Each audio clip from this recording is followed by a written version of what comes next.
Mwari wa Abrahama, Mwari wa Isaka, Mwari wa Jakobo, Mwari ndinokutendai masikati anhasi She Kristu. Tinokutendai Mwari Samasimba, tinokutendai Mwari wangu Baba, tinokutendai nguva ino Ishe Kristu. Tinouya pamberi penyu tichikumbira Mweya Mutsvene. Baba makanaka, tinokutendai muri Mwari Ishe Kristu vakatirangarira, mukatidana Ishe Kristu, mukatipa Mweya Mutsvene. Baba tinoziva kuti She Kristu Baba hatidanwi kuvarotswi, hatidani kuvavuki. Nemi Mwari She Kristu takakwana. Mwari makanaka henyu, tinotenda masikati ano, tinonamata tichikumbira Mweya Mutsvene. Baba tichikumbira kuti Baba dai mavandudza vana veZimbabwe. Baba tinoziva kuti hapana mweya wakaipa unogona kuuya uchitimukira. Hapana nhovo ingatumwa Ishe Kristu nhumi kuti iuye kuzorwa nesu. Baba tinoziva kuti hapana Ishe Kristu wakaipa angagona kutimukira, nekuda kwokuti Baba isu Baba imi ndimi nhovo yedu. Tinokutendai Mwari wangu, tinoziva kuti hapana kana vanoroya, kana vanovuka, kana vanounza mweya yakaipa ichisumuka kuti itumukire, kana mweya yemadzinza haigoni kuva nesimba matiri. Mwari makanaka henyu, ndinokutendai Mwari wa Abrahama, Mwari wa Isaka, Mwari wa Jakobo. Tinokutendai Mwari wangu, muri Mwari vakatirangarira, mukatida, mukatidana tiri mukati mezvivi zvanga zvakatiputira. Wakaipa akauya akada kuzama nepaaigona napo kuti Ishe Kristu auye kuzotiwisa, asi Mwari makatirangarira. Kana murimi Baba mazarura, hakuna zvemwe munhu angauya Baba achiuya achitiwisira pasi, nekuti imi vamwene ndimi Mwari munotirangarira. Mwari rangarirai vana venyu vari pasi pose, nyika dzose Baba dzakasiyana siyana. Baba ndiri kuda kuti nditaure pamusoro peukuru hwomweya wekuuka, a spirit of divination. Baba betserai vana venyu vagamuchire Mweya Mutsvene. Baba tinoziva kuti pakabarwa iye Mozisi, Faro wakauya nemano vakundi vake vaifamba navo mweya wekuuka, akada kuzama kumuuraya, asi Mwari makamira mukamuchengeta. Mwari maita henyu, ndinokutendai. Tinonamata tichikumbira Mweya Mutsvene kuti utitungamirire. Mwari ndimi munotichengetedza Baba. Tinoziva Ishe Kristu Baba kuti kunyange pamakabarwa munyika Baba yeBethlehemu Baba muIsraeri, Herodhi wakagona nepaaigona napo kuti Ishe Kristu aparadze upenyu hwenyu, asi Mwari makava navo mukavachengetedza Ishe Jesu Kristu. Baba naizvozvi tinokumbira nyasha dzekumusoro kudenga, tichikumbira ruchengetedze gwenyu rwokumusoro kudenga, kuti Baba tirangarirei. Baba ivai nesu sekuchengetedza kwamaita Baba muranda wenyu iye Ishe Jesu Kristu. Tinoziva kuti Baba kunyange vavuki vakauya nguva Ishe Kristu yaJosefa vari madzikoma ake, vakamukira Mwari simba kuti vamuparadze, asi Mwari makamuchengetedza mwana wenyu. Ishe Kristu akakandwa mukati megomba, akatengeswa Ishe Kristu kumaChaldeans, ivo vakanga vari Ishe Kristu maIshomanites, asi Mwari makamuchengetedza. Baba chengetedzai vana venyu, hapana chombo chingavamukira Baba, angava muvuki simba rake harina simba. Baba ndinokutendai panguva ino, Mwari wa Abrahama, Mwari wa Isaka, Mwari wa Jakobo, muri Mwari vakatirangarira. Mwari tinokudza zita renyu Baba, chitaurai mashoko enyu makuru, tinzwe mashoko enyu atinondisa kudenga. Tinoda kutiende kudenga Baba. Baba hatidani Ishe Kristu kuvarotswi, hatidani Ishe Kristu kuvavuki.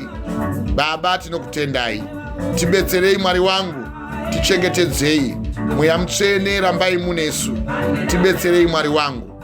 Maita henyu ndinonamatira vana veDACC, Dunamis Assembly of Christ Church, kose kwavari Baba varangarirei Baba nevose vanopupura kubata kwa Jesu muzokwadi Baba vainavo mirai navo Ishe Kristu Baba tinoziva kuti mamuri takakwana ndinonamatira kunyange vana vangu vatanhatu kubva kuna Brian kuna Samantha kune mapatya makandipa Shon naShalin nemuranda waMwari mwana wangu wamakandipa Samuel Prince muzodzwa washe Baba ndigona matarugotwe hwangu Sue Prince Mwari rangarirai rudzi rwangu chimirai nesu Baba murambe muchidichengetedza Baba tinononga tinokuvongai Mwari wakaipa ana simba chivai nesu Baba chivhurai nzeve dzedu dzemukati tinzwe mashoko enyu makuru anotirisa kudenga Mwari maita henyu Mwari samasimba tanzwa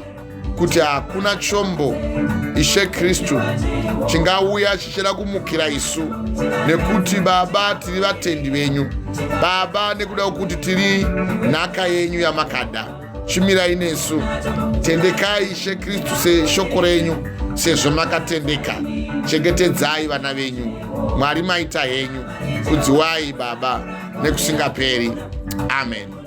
Nyasha za Jesu Kristu rudo rwaMwari Baba nekuwadzana kwemweya mutsvene dai zvava nemi kubva zvino nekusingaperi. Haleluya. Tinokutendai mai masikati akanaka. Masikati apostle maswera sei. Taswera maswera sei zvenyu. Taswera zvakanaka apostle. Maswera sei vana veDACC kose kwamuri. Nemi vateereri veshoko maswera sei. Tinotenda shoko raMwari. Haleluya. Amen. Dai Mwari vatita zvakanaka. Haleluya. Mwari wamene akatinakira. Praise God. So toda kutenda Mwari chaizvo. Haleluya. Now toda kutenda Mwari nguva yavatipa toda kuti bate ndima dzavo nokukasika tipedze basa raMwari iro ravakatanga matiri kuti tigone kupupura kwazvo kune tariro. Toda kutenda vose ndigotenda kana nemwana wangu ari kuona ari kunyika iri kure chaizvo kuMalaysia uko po nyamto dai Mwari angamuita zvakanaka. Haleluya haleluya. So toda kuinda pamberi paMwari tichikumbira iro simba ravo kuti uye pamberi pedu. Now nezuro patakanga tichibata tainga tichitaura pamusoro pesimba remweya wekuuka. Now mweya wekuuka ndeimwe nhoroondo hurusa chaizvo yaita kuti vana vevanhu varasike vasamira pakutenda. Haleluya. So toda kuti Mwari wamene atibetsere atigonese uye atiindise pamberi. Nezuro tine ndima dzakati kuti dzatakabata takabata ndima ya 1 Samuel chapter 28 kubva pavhesi ya 1 takazoverenga kusvika pavhesi ya 12. Asi nhasi toda kuti tibetsere gwena Mwari vatite zvakanaka tiipedze ndima iyoyo tigozobata dzimwe ndima nokukasika kureva kuti this is part 2 mweya wekuuka. Haleluya. Now mweya wekuuka chii? Uyu mweya unosevenzesewa nevakaipa kana kuti vakaipa. Uri mweya unotogwa kubva kusvina, kana ndichiti kusvina, kumasvikiro, kun'anga, kuteve, kana kuti kumandlozi, kana kuti mudacha remuprofita wenhema, vachitaura kunge ndizvo izvo zvisizvo, uye vachifananidza kunge ndiMwari vataura ivo vasiri Mwari, uye votoita fanike Mwari adero iye asina kudero, zvotoita fanike zvinefananidzo yekunge Mwari vatotendera kuti zvitaugwe iye asina kumbotaura, uye votomirawo vachiti Mwari wati zvakati iye asina kureva izvozvo. Haleluya haleluya. Ndo mweya wekuuka uyoyo. Haleluya mama. Amen. So ndoda kuti tibate ndima dzatakabata zuro, asi ndichangoda kuti muchidimbu ndingobata dzimwe ndima dzandakataura zuro, ndichiti vana vevanhu vanoita upenzi kwazvo, nokuti ukaverenga mapisarema 53 namapisarema 14 dzakafanana idzodzo ndima idzodzo. Mapisarema 53 vanhu vose vakashata, ndo zvinotaura musoro weshoko. Shoko raMwari richitaura kuti benzi rakati mwoyo Mwari hakuna.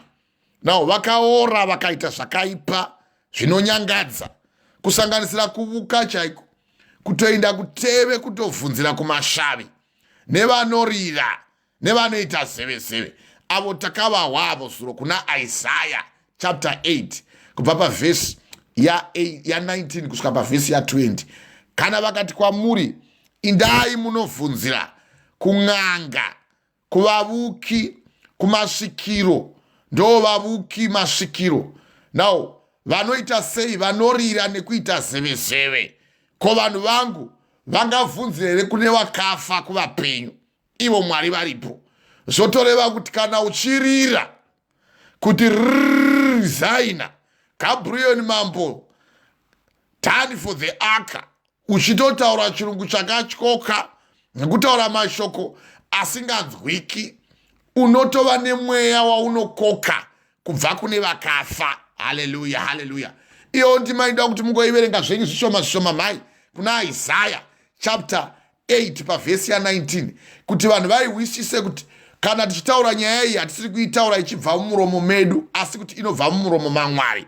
Saka kana vari Mwari vanotaura, vane shungu kwazvo kuti dai tagona kumira pavari uye tagona kutendeuka mukati meupenzi yamawa murume anonzi Dhavhidha achitaura kuna mapisarema 53 pavhesi ya 1 kuti benzi rakati moyo mwaro Mwari hakuna, vakaora vakaita zvakaipa zvinonyangadza, hakuna anoita zvakanaka. Mwari ari kumusoro kudenga wakatarira pasi kuvana vevanhu kuti aone kana akachenjera aripo anotsvaga Mwari. Na kuchenjera kutsvaga Mwari, pavhesi ya 3 ndoida ndima iyo, mumwe nomumwe wavo akadzokera shure, vakasvibiswa pamwe chete, hakuna anoita zvakanaka kunyange noumwe. Ko vaiti vezvakaipa havana zivo here? Avo vanodla vanhu sevanodla chingwa. Why can you say amen, mama? Amen. Hallelujah, hallelujah. So toda kuti tiwise nyaya yekuvukai, kuti chii chinonzi kuvuka. Verengai zvenyu mai kuna Isaiah chapter 8 pavhesi ya 19 tigozobata ndima yedu yatakapedzisira zuro ya First Samuel chapter 28 kubva pavhesi ya 1 yemurume anonzi Sauro. Patoda kuti muverenge ndima yaIsaiah. Uyo Isaiah ane mashoko anozipa fani, mashoko anofana kuti anzwike nemunhu wese anotsvaga Mwari, kana varipo vanotsvaga Mwari. Hallelujah. Sezvataura mapisarema chapter 53 kubva pavhesi ya 1 kusvika pavhesi ya 4 uye kubva pavhesi ya 1 ya mapisarema 14 dzakangofanana kubva pavhesi ya 1 kusvika pavhesi ya 4. Verengai zvenyu mai Isaiah chapter 8 pavhesi ya 19. Mungoverenga musoro weshoko. Muprofita Isaiah 8 pavhesi ya 19. Very good. Soro shoko chiratidzo chokuti vaAsiria vachaparadzwa. Verengai zvishoma musamanya. Chiratidzo chokuti vaAsiria vachaparadzwa navaIsraeri. Verengai. Musoro shoko ripo chiratidzo chokuti vaAsiria vachaparadza vaIsraeri. Very good. Chiverengai pavhesi ya 19. Pavhesi 19. Zvino kana vachiti kwamuri bvunzai masvikiro. Zvino kana vachiti kwamuri, momira pane koma. Pavhesi 19. Zvino kana vachiti kwamuri bvunzai masvikiro. Navavuki. Kana vachiti kwamuri bvunzai masvikiro. Now, nevavuki. Kurova kuti kana vachiti ndai munovhunzira kune vanotodzana ngoma, vaya vanotosunga magagada, vaya voinda vondodzura makushe egondo, vototanga kupendera musoromo, voisa now nembikiza, kana kuti votora yamunotiyo nopi, kana kuti zvibovogwa. Now zvakaita fanike manecklace kana kuti chuma ndo nhopi, vodzisonerera pamusoro apo, vatora makushe egondo nehuku. Now kana yeruvangu, guya gunonyima, guya gunoti kana kukavuya munowa huku ichichema nokuti ruvangu hakugoni chaizvo kana kudonedza munhenga wako, votora makushe ewa vopfekera pahata dzavo dzavanoita mumusoro, ndo masvikiro avo. Votora izvo zvuma zviya vochipendera zvinenge zviine makala akasiyana, mamwe matema mamwe machena. Now vamwe voti votoda matsvuku kana vaine machira erotso, aya anenge akatsvuka, aya anenge akatsvuka, ane kutsvuka nebutema nebunyerekete buchena, ivavo ndo vari kunzi kana vakati kwamuri indai munobvunzira kun'anga nevavuki. Now musoro weshoko nhasi mweya wevavuki, kuti uwisise kuti kuvuka chii uye vanovuka vanoita sei kana vachivuka. Haleluya, haleluya. Izvo anozviziva mwana wamai vangu uyo Sivongelo Nyome.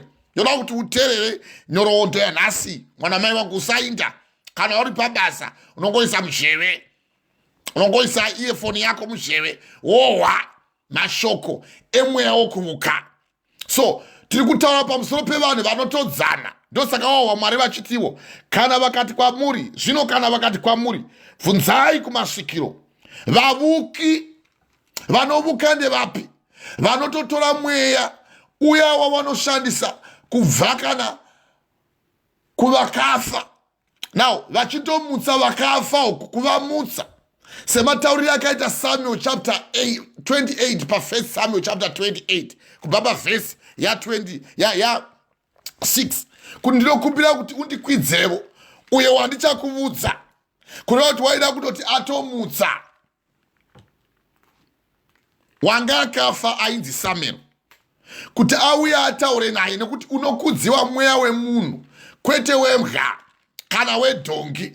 Nekuti kana dhongi rako rafa hauna imwe nguva yekuti uchagona kurirangarira kana kuti kubhoinda kumbonorova guva, kana kuti undobhoinda umbona kuti mbwa yangu iya yakafa machena, kana kuti musavengana. Nokuti vanhu vaitotumidza zita mumusha kutonemerana kana vari paguru, mudlau zvevamwe, vana madungwe. Now vana bhoki haugoni kuuya uchinova guva pambwa. Vanoveta kana kuti vanovuka vanotovuka vachirovera munhu mweya wake wakavata kuti umukezve. Ndosaka uchiona vaya vanomutsiwa nevapenyu. Now vamwe vanozomukawo nekuti vanenge vari mukati mehedhesi. Iyo ndakaiparidza zuva, ndichaikota futi nhasi kubva kuna zvakazarwa chapter 20 kubva pavhesi ya 11 pavhesi ya 13 yoti hedhesi, vose vari muhedhesi nevose vari murufu avo vachamutswa vagoiswa pamberi pechigaro chemutsa kuti vatongwe. Now hedhesi ndo kugochewa kuri kuita vazhinji, ndo mweya wevanhu vari kutambudzwa, vari kumanikidzwa, vakamirira kumuka kwevapenyu. Haleluya, haleluya. So kana vakati kwamuri indai munobvunzira kuvavuki vanorira, chiverengai mai, dzokororai futi vhesi iyoyo pavhesi 19. Zvino kana vachiti kwamuri bvunzai masvikiro navavuki vanorira nekuita zevezeve. Now kana achirira, kana achitoti wotoziva kuti uyo muvuki uyu, nekuti shoko ratiro kana vakati kwamuri indai munobvunzira kumasvikiro navavuki. Now vanoita sei? Nokuti kana ari muvuki anofanira kuwana an attribute kuchirungu zvaanova anotaridza kuti ndizvo kunzi muvuki, ndo inonzi an attribute, chimisikidzo chokuti titi iye zveshuwa uyu muvuki, uye mucherechedzo wokuti titi iyi in'anga isvikiro. Now achiita zevezeve vaya vokuti kana vachinge vachitaura asvikigwa nemudzimu haachataurisi, ototi kwamuri ndoda kuti mudane anogona kunditurikira ataure mashoko andoreva. Now iro rava svikiro. Nevamwevo vanotivo kana vari mumachechi vodana umwe kuti uyaumire pedyo neni, ini ndichitaura ndozevezera kwauri, ndichikurova chifuva kana warega kutaura sezvandareva. Now wotitanga manje kuchitaura nerwiri pamusoro, uyo muvuki uyo. Nokuti vamwe chete kana ukavona munhu iye anopfeka kana ingava sutu, kana kuti dzingava nguvo chena, kana kuti nguvo tsvuku, now achizevezera uri mweya mutsvene waanoti unotaura kwaari, iwo waudziwa kuti kana vakati ndai munovhunzira now kung'anga masvikiro ndidzo ng'anga vanorira nekuita zevezeve wotoziva kuti iro idanga remombe dzimwe vose mweya wavanoshandisa mweya wekuuka uye mweya wesvikiro kana iye anovuka akatotadza kumira pana Mwari tikamudzosera kunyika uko now zvaanotanga kutoita anotanga kutorovavo hakata otokanda mujenya ototanga kutosunga mbikiza muchiuno now otanga manje kuchikuna now manhenga aya egondo oshaya kuti gondo waribata papi nekuti isvikiro vanogona kutonyangiravo gondo rakavata izvo kada kutarisa musoro wegondo kana kuti kurarama kwegondo chaiko gondo rinogona kutorarama kudarika vanhu vapenyu nekuti gondo rinogona kudarika mararamiro anoita munhu wakasikwa nemunhu naMwari vari kumusoro kudenga agotogona nokuti kachiti munhu wakasikwa nemunhu wakabuda mukati mechiuno chemunhu kana kuti mukati mevura hwemunhu gondo rinogona kutorarama kusvika kuma 45-50 years vana vamazuva ano ndevokuti kana vakararama nenyaya yekuda kutsvaga vavuki nenyaya yekuda kuudziwa zvakawanda zvemberi kwavo navo vamwe vondovhunzira kumasvikiro vopuwa mishonga yekuti ivo vaite chihure wonziwo kati kakupa mushonga uyu ndo uchakubatsira kwazvo kuti ukwezve varume vauye kwauri nawo wese murume achakuona hakuna murume achakuramba nekuti simba ratakupai nderekuti wese anokuona anofanira kungohaira so kana ahaira iwo ndo pauchaona kuti bhizinesi rako raita now kana uine mushonga uyu wopotawo uchimbomuzora kana kusika rudzi yako kana kuti wopota uchimbomuzoravo kana pamazamu ako vakadzi avo now kana wadero vaya vanopinda kwauri kana vahwa kuita fanike uchiri mvana uchiri musikana iwo wamvana now hausati waziva murume mazamu ako achaoma kwazvo nekusika rudzi kwako kuchaita fanike munhu asati ambosangana nemurume now ivavo vanokupa mweya uyoyo vavuki masvikiro ndakakupai muenzaniso wevanhu vanotoenda kumpare chaiko kaenda kumpare mukati muya mupedza nhamo unoona kune madhara akura so nevamwe vafana vaakutokunavo mishonga kana yemupfura kana yemupumbu kana yemuvora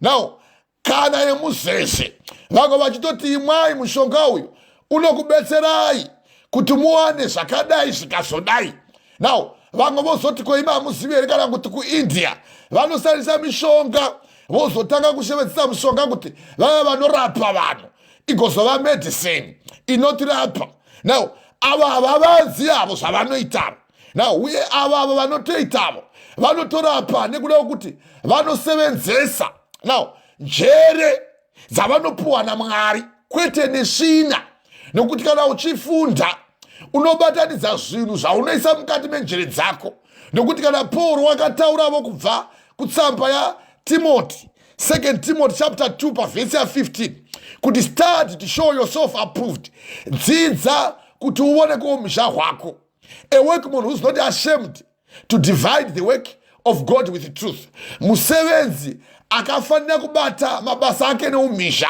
asina unyengeri now vanodzidza vachiita kana vari mumalaboratories vachidzidza kuti kabatanidza chakadai chinotibudisa zvakati uye zviri mukati momuviri womunhu zvakamira zvakati zvinovavuki havavuyi vachibetsera munhu asi kuti vanotouya vachiputsa zviri mukati menyama yemunhu wotonzwa vazhinji vachiti ndakazoita cervical cancer izvo wakainda akanokuna mushonga wemupumbu kana muvora kana muhacha akanomunatira kana kuti akakotamira pamusoro pake pamusoro pawo utsi huya ndokukuitika ndokupinda mukati now ndokuinda ndokuno nokuti imvura inenge ine ukasha yosvika muya youmba now kana yaumba inoumbawo condensation yatinoti isusu muchirungu condensation kureva kuti mvura yava utsi huya hwava mvura now nemweya uya unobuda pamwe wosvika wochibata mukati menyama yako ndopaunozoona manje munhu wakuti ndava nekensa ndaita nhukusa nokuti wainda kung'anga wainda kuteve wandovukwa Hallelujah. Praise God. Iyo toda kuti bate zvakanaka nasima iri kubatika zvakanaka. Amen, Apostle. Mweya wevauki, mweya wesikiro. Now vanorira. Hauna kumbowa pango pakambodzipo.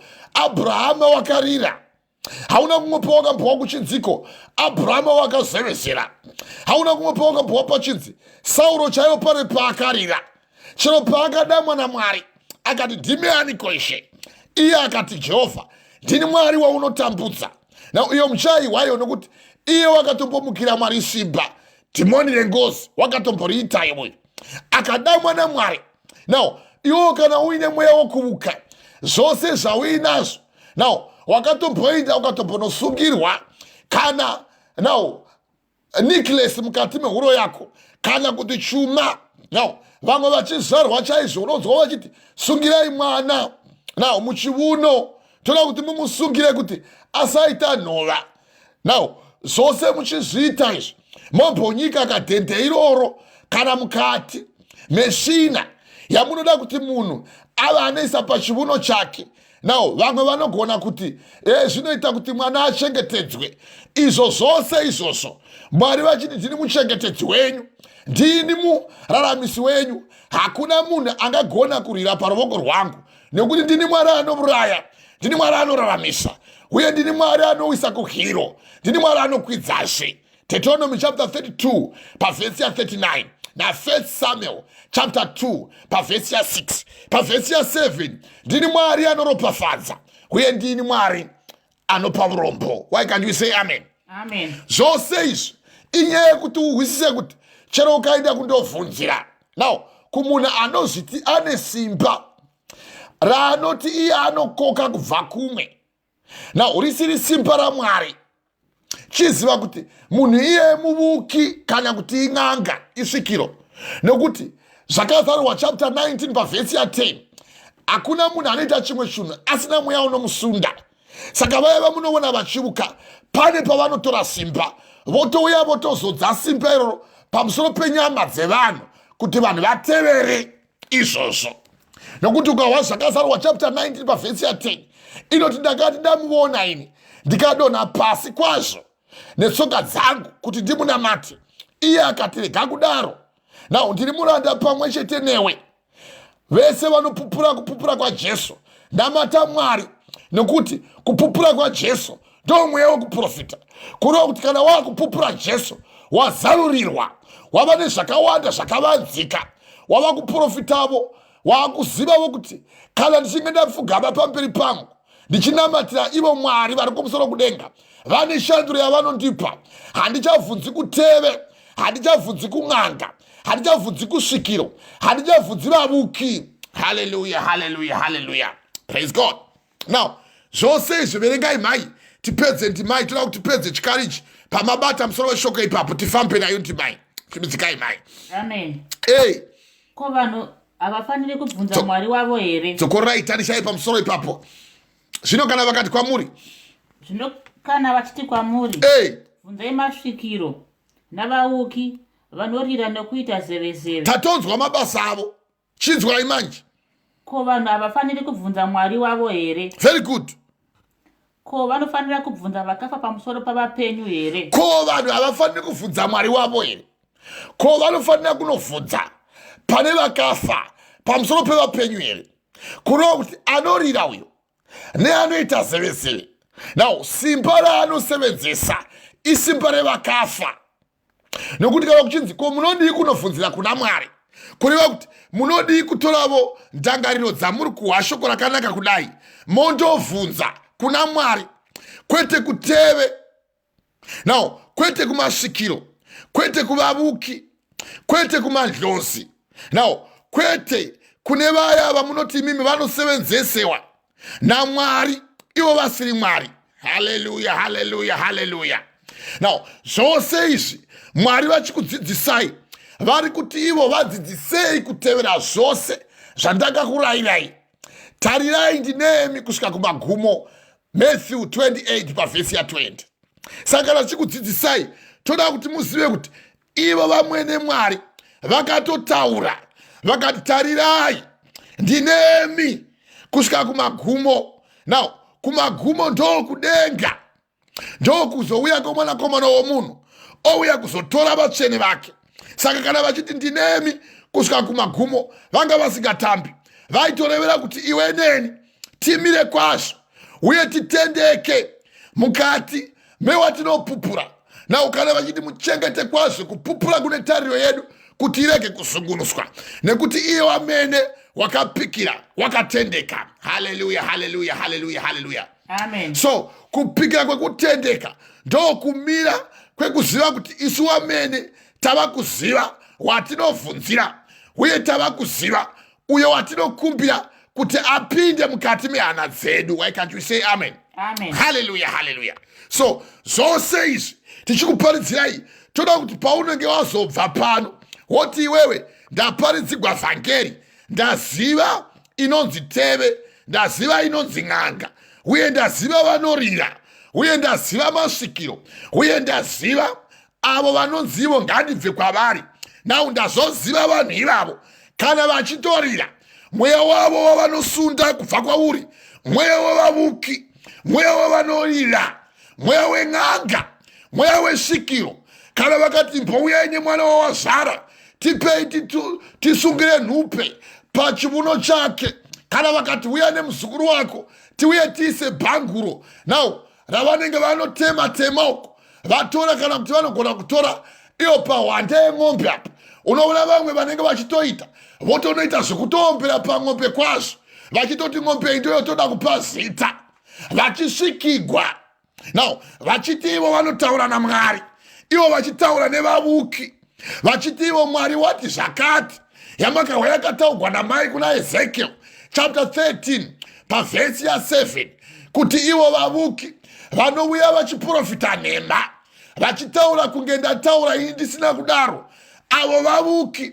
Now vamwe vanototaura vachiti ivo ndavona ropafadzo kutanga kwegore.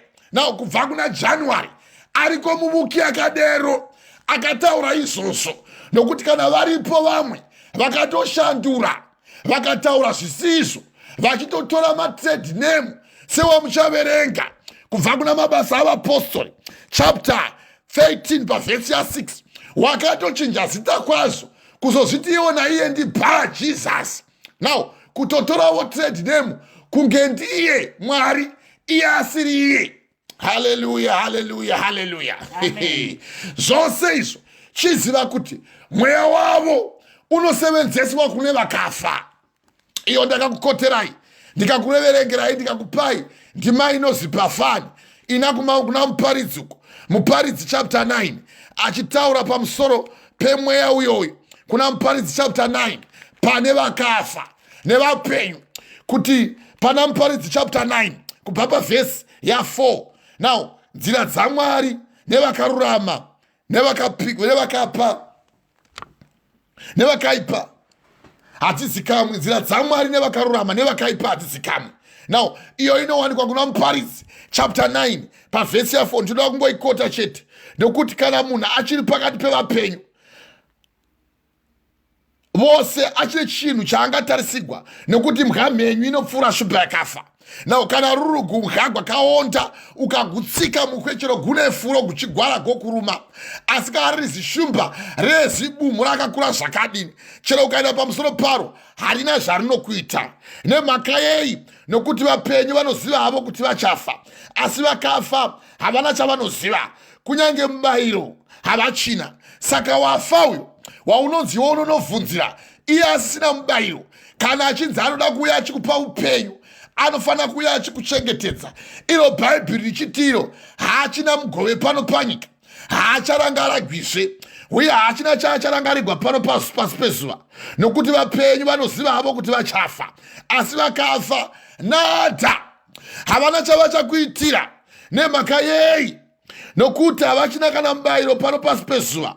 Nemhaka yei? Nekuti rudo rwavo, ruvengo rwavo negodo ravo zvose zvakangova zvapera hazvo, havachina kana mugove nokusingaperi pazvose zvinowanikwa pasi pano pezuva.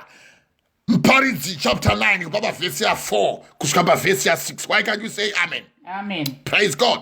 So zvose izvi ndo muchenjeri hwokuti kana waziva kuzvirudunura kubva muteve. Now toda kuti tichienda kuna 1 Samuel maiverenga mhaindi maiyo kana vakati kwamuri indai munobvunzira kun'anga nevavuki vanorira nekuita zevezeve, ko vanhu vangu vangabvunzira kune vakafa pamusoro pevapenyu here? Ko vanotadza kubvunzira kuna Mwari wavo here? Now mukazoenda pavhesi ya 20 inoti dzokerai kumurayiro nezvipupuriro.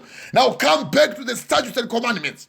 Pamunozwa Mwari vachiti thou shalt not have any other god besides me. Musava nevamwe vamwari kunze kwangu ini. Deuteronomy chapter 6 pavhesi ya 5. Nemhaka yei? Nekuti ndiri Mwari vane godo. Ndinorova zvivi zvevana, zvivi zvevabereki kuvana vavo, kubva kurudzi rwechitatu kusvika kurudzi rwechina, kwevanondivenga, vanondimukira simba, n'anga nevavuki vanorira nekuita zevezeve, vanonobvunzira kuna vamwari vakafa, ivo vamwari vavo vachitadza kubvunzira kuna Mwari mupenyu, iye Jehovha, Alpha na Omega, wokutanga nekupedzisira, iye mpupu chena, iye rwizi runoerera hweupenyu, the lily that grows on the riverside, bukira nyoro rakamera kumendekedzera rwizi. Why can't we say amen? Amen. Hallelujah, hallelujah. So izvo mazviwa izvi kuna Isaiah chapter 8 kubva pavhesi ya 19 kusvika pavhesi ya 20. Chiverengai zvenyu kuna 1 Samuel chapter 1 kusvika pavhesi chapter 28 kubva pavhesi ya 1 kusvika pavhesi ya 14. Mungoverenga zvakatsetseka tigozondobata ndima iyoyo sezvaakaita. Now semaparidziro atakaita zuro achitotumwa naMwari, tangai kubva pavhesi ya 3 mai nekuchimbitsika. 1 Samuel 28 pavhesi ya 3. Famba mukadzi wangu. Sauro unondobvunza mukadzi muvuki paEdhori. Dzokorai futi mufuro shoko yoyo. Sauro unondobvunza mukadzi muvuki paEdhori. Ndo yatakabata zuro iyoyo. Sauro unobvunza mukadzi muvuki paEdhori. Tichitsanangura kuti chii chinonzi kuvuka. Saka potinoda kutsanangura kuti muwise kuti chii chinonzi kuvuka, tongoiverenga tobva tabata Mabasa vaapostoli chapter 13 kubva pavhesi ya 6 pavhesi ya 22. Chimbidzikai zvenyu mai. Pavhesi 3. Samueri zvino vakanga afa, vaIsraeri vakanga vamuchema, vamuviga paRama, imo muguta rake. Sauro akanga abvisa panyika masvikiro navavuki. Pavhesi 4. Zvino vaFiristia vakaungana vakavaka misasa yavo paShumeni. Sauro akaunganidza vaIsraeri vose, ivo vakavaka misasa yavo paGibhoya. Pavhesi 5. Zvino Sauro vakati achiona hondo dzavaFiristia, akatya, mwoyo wake ukadedera kwazvo. Pavhesi 6. Sauro akabvunza Jehovha, asi Jehovha haana kumupindura, kunyange pakurota kana neurimi kana navaprofita. Now iyo indima iri kuverengwa zvakanaka nakatakateerera. Uye indima yatakaparidza zuva, hatidi kuramba tichidzokorora. Mai vaverenga kubva pavhesi ya 3 kuti Samueri zvino wakanga afa, uyu wakauya achimuzodza kuti aite mambo. Now riri simba rekuti auye kuzobata basa raMwari, iye ndokupanduka. Wanzi ndaunouraya maAmalekites avo vakaramba kuti vana veIsraeri vapinde munyika yechipikirwa. Mozisi achipo asati adzienda mugomo raMwari kuti ondofa. Zvose izvi achizviita ari Mwari. Now vachizviita izvi kuti iwe neni tive tinogona kuwana ropafadzo yekuteerera uye yekutendera Mwari kuti vafambe nesu. Now wozonzwa Mwari vachitiwo Samueri wafa, vaIsraeri vakamuchema kwazvo nokuti wakanga ari muranda wakanga atumwa naMwari, wakanga asiri svikiro. Now vamuviga paRema paakanga azvarwa. Now imowo muguta rake ndo mavakamuviga. Saka Sauro akanga atobvisa panyika masvikiro nevavuki, kureva kuti paakazodzwa naMwari wakanga atoramba kuti ina handidi kutevera masvikiro nevavuki. Kureva kuti kana uri muna Mwari, svikiro nevuki izvi hazvisi kwauri izvo. Na umozodzigwa mumama pavadzika vaakuverenga pavhesi ya 4 kuti zvino vaFiristia vakaungana vakavakawo misasa yavo paShumeni.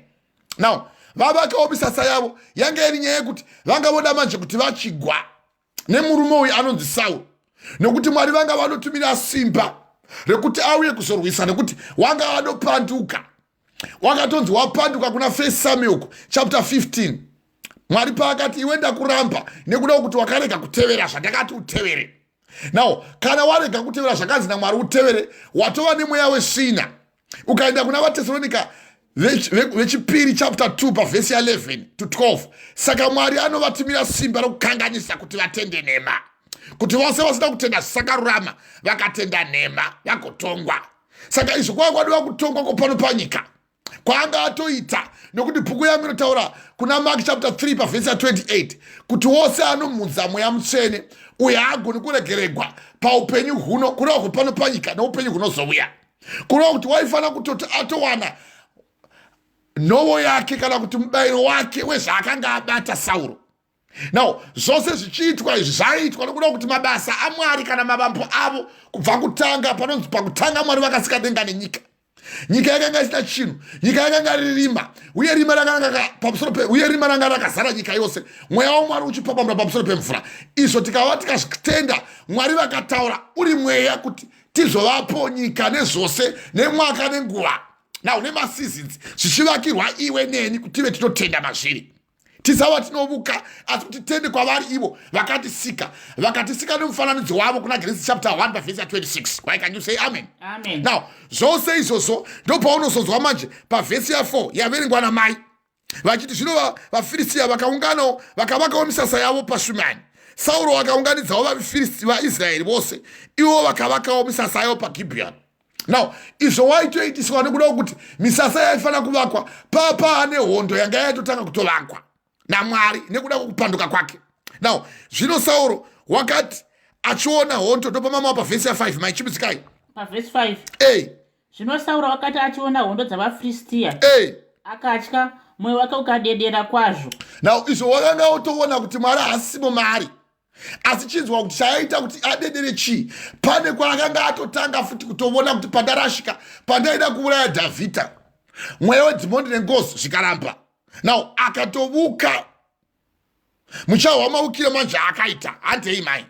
Pavhesi 6 Sauro akabvunza Jehovha, asi Jehovha haana kumupindura. Ndo yokutanga iyoyo. Kana watoona mweya waMwari wabuda mauri, kana wanga uchimbofamba naMwari, ndakaiparidza kana vari ivavo vakambovhenekerwa, vakarayira shoko rakanaka, vagamuchira Mweya Mutsvene, vakarayira masimba enyika inozouya. Now kana vakatsaukazve hazvibviri kuvavandudzazve kuti vatendeuke, nekuti vanenge vachirovera mwanakomana womunhu pamuchinjikwa, vachimumhudza, vachimuseka, vachimusveverera. VaHebrew chapter 6 pavhesi ya 4.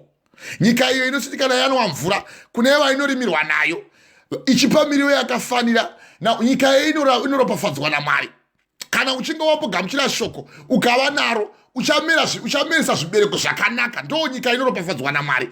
Asi kana nyika iyo ichinge yamera muhwa nerukato, kureva kuti kana shoko rauya worega kurigamuchira, like the parable, kureva kuti now zvakavanzika zviya, chisana chakataurwa naJesu chavakati ivo mudzari wakadzvara mbeu, dzimwe mheu dzakamera parukangaragwe, dzimwe pavhu rakanaka, dzimwe dzikamerawo parukato. Now rukato, that's the thicket, ndo mukati munowanikwa mihwa iya. Kana nyika ichinge yamera muhwa nerukato, now nyika iyo yatukwa, maguma ava mavivi kwava kundopisiwa. Saka iwo kana warega kuteerera shoko raMwari, wapanduka, wakamboparidzirwa vhangeri sezvaakuita murume uyu, wondobvunzira Mwari, Mwari haachadaviri.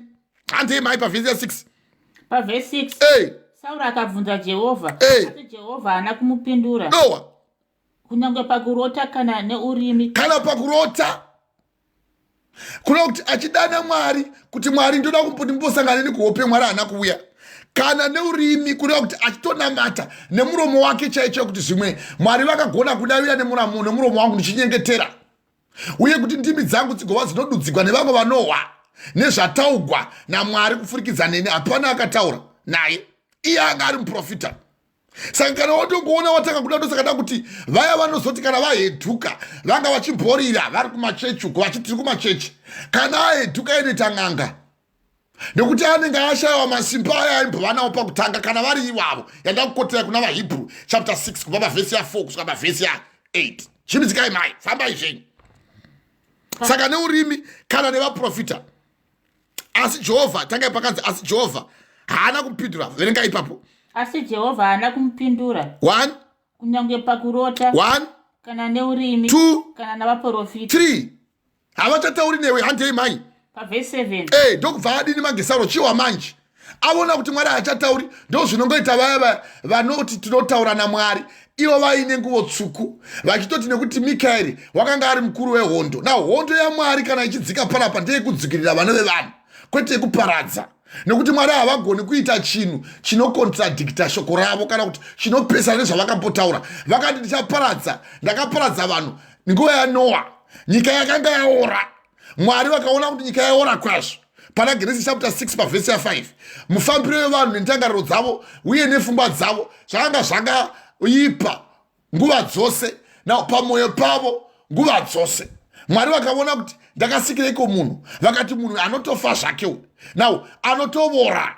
Saka zvinani kuti ndimupe makore anokwana kuita 120 years maximum haachadariki. Now Mwari vakandava kuparadza vanhu vari pano panyika nguva yaNoa, vakaparadza vanhu vose nemhuka dzose dzadziripo nezvaikambaira. Vakangoti kuna Noa, chitora zviviri zvipinde honho nehadzi, iwo pinda naHemu naJotani naShemu nevana vako vatatu nemukadzi wako nevakadzi vevana vako, vopinda mukati ndorudzi rwakazorangarirwa naMwari. Ukawa kuna Genesis chapter 6 pavhesi ya 7 kuti Noa wakarangarirwa naMwari nemakei, nokuti rudzi rwaNoa ndigo uku, nekuti Noa wakanga ari munhu wakakwana, wakanga ari munhu waitya Mwari. Now achinzvenga zvivi akafamba naMwari saEnoki. Saka kana wazvenga Mwari, wazvenga zvivi, wazvenga zvakaipa, wakufamba naMwari, wakwana manje, perfectness in Christ, hauchagoni kuvuka. Saka iye akateerera kuna vaHebrew chapter 11 pavhesi ya 6. Noa wakateerera akaita sezvinhu zvaasanga asati aona, akavaka areka. Now akapomera munyika mhosva, asi akakwanisa kudzikinura kana kuti kuchengetedza rudzi rwake, akadla mudli wenhaka wokutenda. Hallelujah. So zvimwe chete zvinhu zvatava kuparidza manje kuti iye watobvunza Mwari, Mwari haachabvunziki, haachawikwi. Chiwa manje, fambai maichimudzikai pavhesi 7. Ipapo Sauro akati kuvaranda vake, nditsvagirei mukadzi unosvikirwa, ndiende kwaari ndinomubvunza iye. Izvo ndo zvinoitika kana Mwari wabva kwauri, unotanga kuti unobvunzira, uchawa umwe munhu akazobatwa achibvunzira. Fambai mayande. Varanda vake vakati kwaari, tarira kundo mukadzi unosvikirwa paEdhori. Pavhesi 8, Sauro akazvishandura akafuga dzimwe nguo akaenda, iye navamwe varume vaviri. Vakasvika kumukadzi usiku, akati, ndivukirewo nomweya unokusvikira, undikwidzire, wandichakuudza. Verengai zvakanaka. Sauro akazvishandura akafuka dzimwe nguo akaenda, iye nevamwe vake vaviri. Vakasvika kumukadzi usiku, akati, ndiukirewo, kureva kuti ndoda kuti uwo uchivuka nomweya wokusvikira, kwete waMwari. Uye anovuka haavuki nemweya waMwari. Ndosaka uchiwa kuti achindivukirewo nemweya wokusvikira, undikwidzirewo, wandichakupa kana kuti wandichakuudza. Now uyo waaida kuudza nokuti iwo ndiwo unotosvika kung'anga uchiti haisitabva kwakati, rudzi kwende kwakati. Now mukadzi akati kwaari, tarira, unoziva zvakaitwa naSauro, kuti wakaparadza masvikiro nevavuki panyika. Unoitireiko upenyu hwangu kuti undiuraye, uye kuti ndiurawe pano? Pavhesi ya 10, Sauro akapinda kwaari naJehovha akati, Sauro akapika, Sauro akapika kwaari naJehovha akati, naJehovha mupenyu, iwe haungavi une mhosva pachinhu ichi. Zvino mukadzi akati, ndokukwidzira aniko wanoda kuti ndikumutsire kubva muhwiro? Auya ataure newe, nekuti vanosvikira vaya nemweya wokuvuka vanotoenda kuvanhu vakafa zvatawa paya. Izvi tinogona kungobata kuti muhwise nhoroondo yatabata ya vasina kubata mheredzo yanezuro, nokuti takaiparidza zuro iyi, asi toda kuti tibata part 2 now. Sauro akapinda kwaari. Now audzwa kuti unoda kuti ani ndimukwidze, ndimumutse kuti utaure naye. Sauro pavhesi ya 10, Sauro akapinda kwaari naJehovha akati, naJehovha mupenyu, iwe haungavi nemhosva pachiri ichi. Zvino mukadzi akati, ndokukwidzira aniko? Iye akati, ndikwidzire Samuel. Mukadzi wakati achiona Samuel akadanidzira nenzwi guru. Mukadzi akataura naSauro akati, mandinyengereiko, nokuti ndimi Sauro. Nokuti Samuel paakauya akanoti uyo ari kuvhunza ndo Sauro, chero akanga afuka nguo dzakaipa. Now mweya wakaipa, ukaona mweya mutsvene unototiza uye unotya. Izvo zvizivei, ndaitaura chiti ndakamboenda kune rimwe gomo kukonzi gomo rebvudzi ndikaona vaya venguwo chena vaya vanoita zvekuita mhiko dzekuuraya vanhu vakatiza vakati mimwe wamunawo unohlisa munopenya kufesi. Ndakaiparidza zuro iyoyi. Now izvi zvinoitika nokuti ndakakwiya makomo akawanda kwazvo nekuti pana ndiri kumusha kuzimbabwe ndakakwiya makomo anodarika 150. Haleluya, amen. zvose izvi ndichiinda ndichitofamba nevanhu vazhinji pamwe ndaitoita toga 2-3 days kutsvaga simba raMwari kwete rekuvuka. Ndikasangana nevazhinji vakanga vachitodavo kuti vahwisise denga. Vanhu vakasanangurwa nedenga vachitopupura kwazvo sekusanangurwa kwakanga kwakaitwa Johani achiti ndiani akakuudzai kuti mutize kutsamwa kwakunouya. Now vana venyoka, vana vemhombe, uyai pano ndikutendeutsei kuna Matthew chapter 3.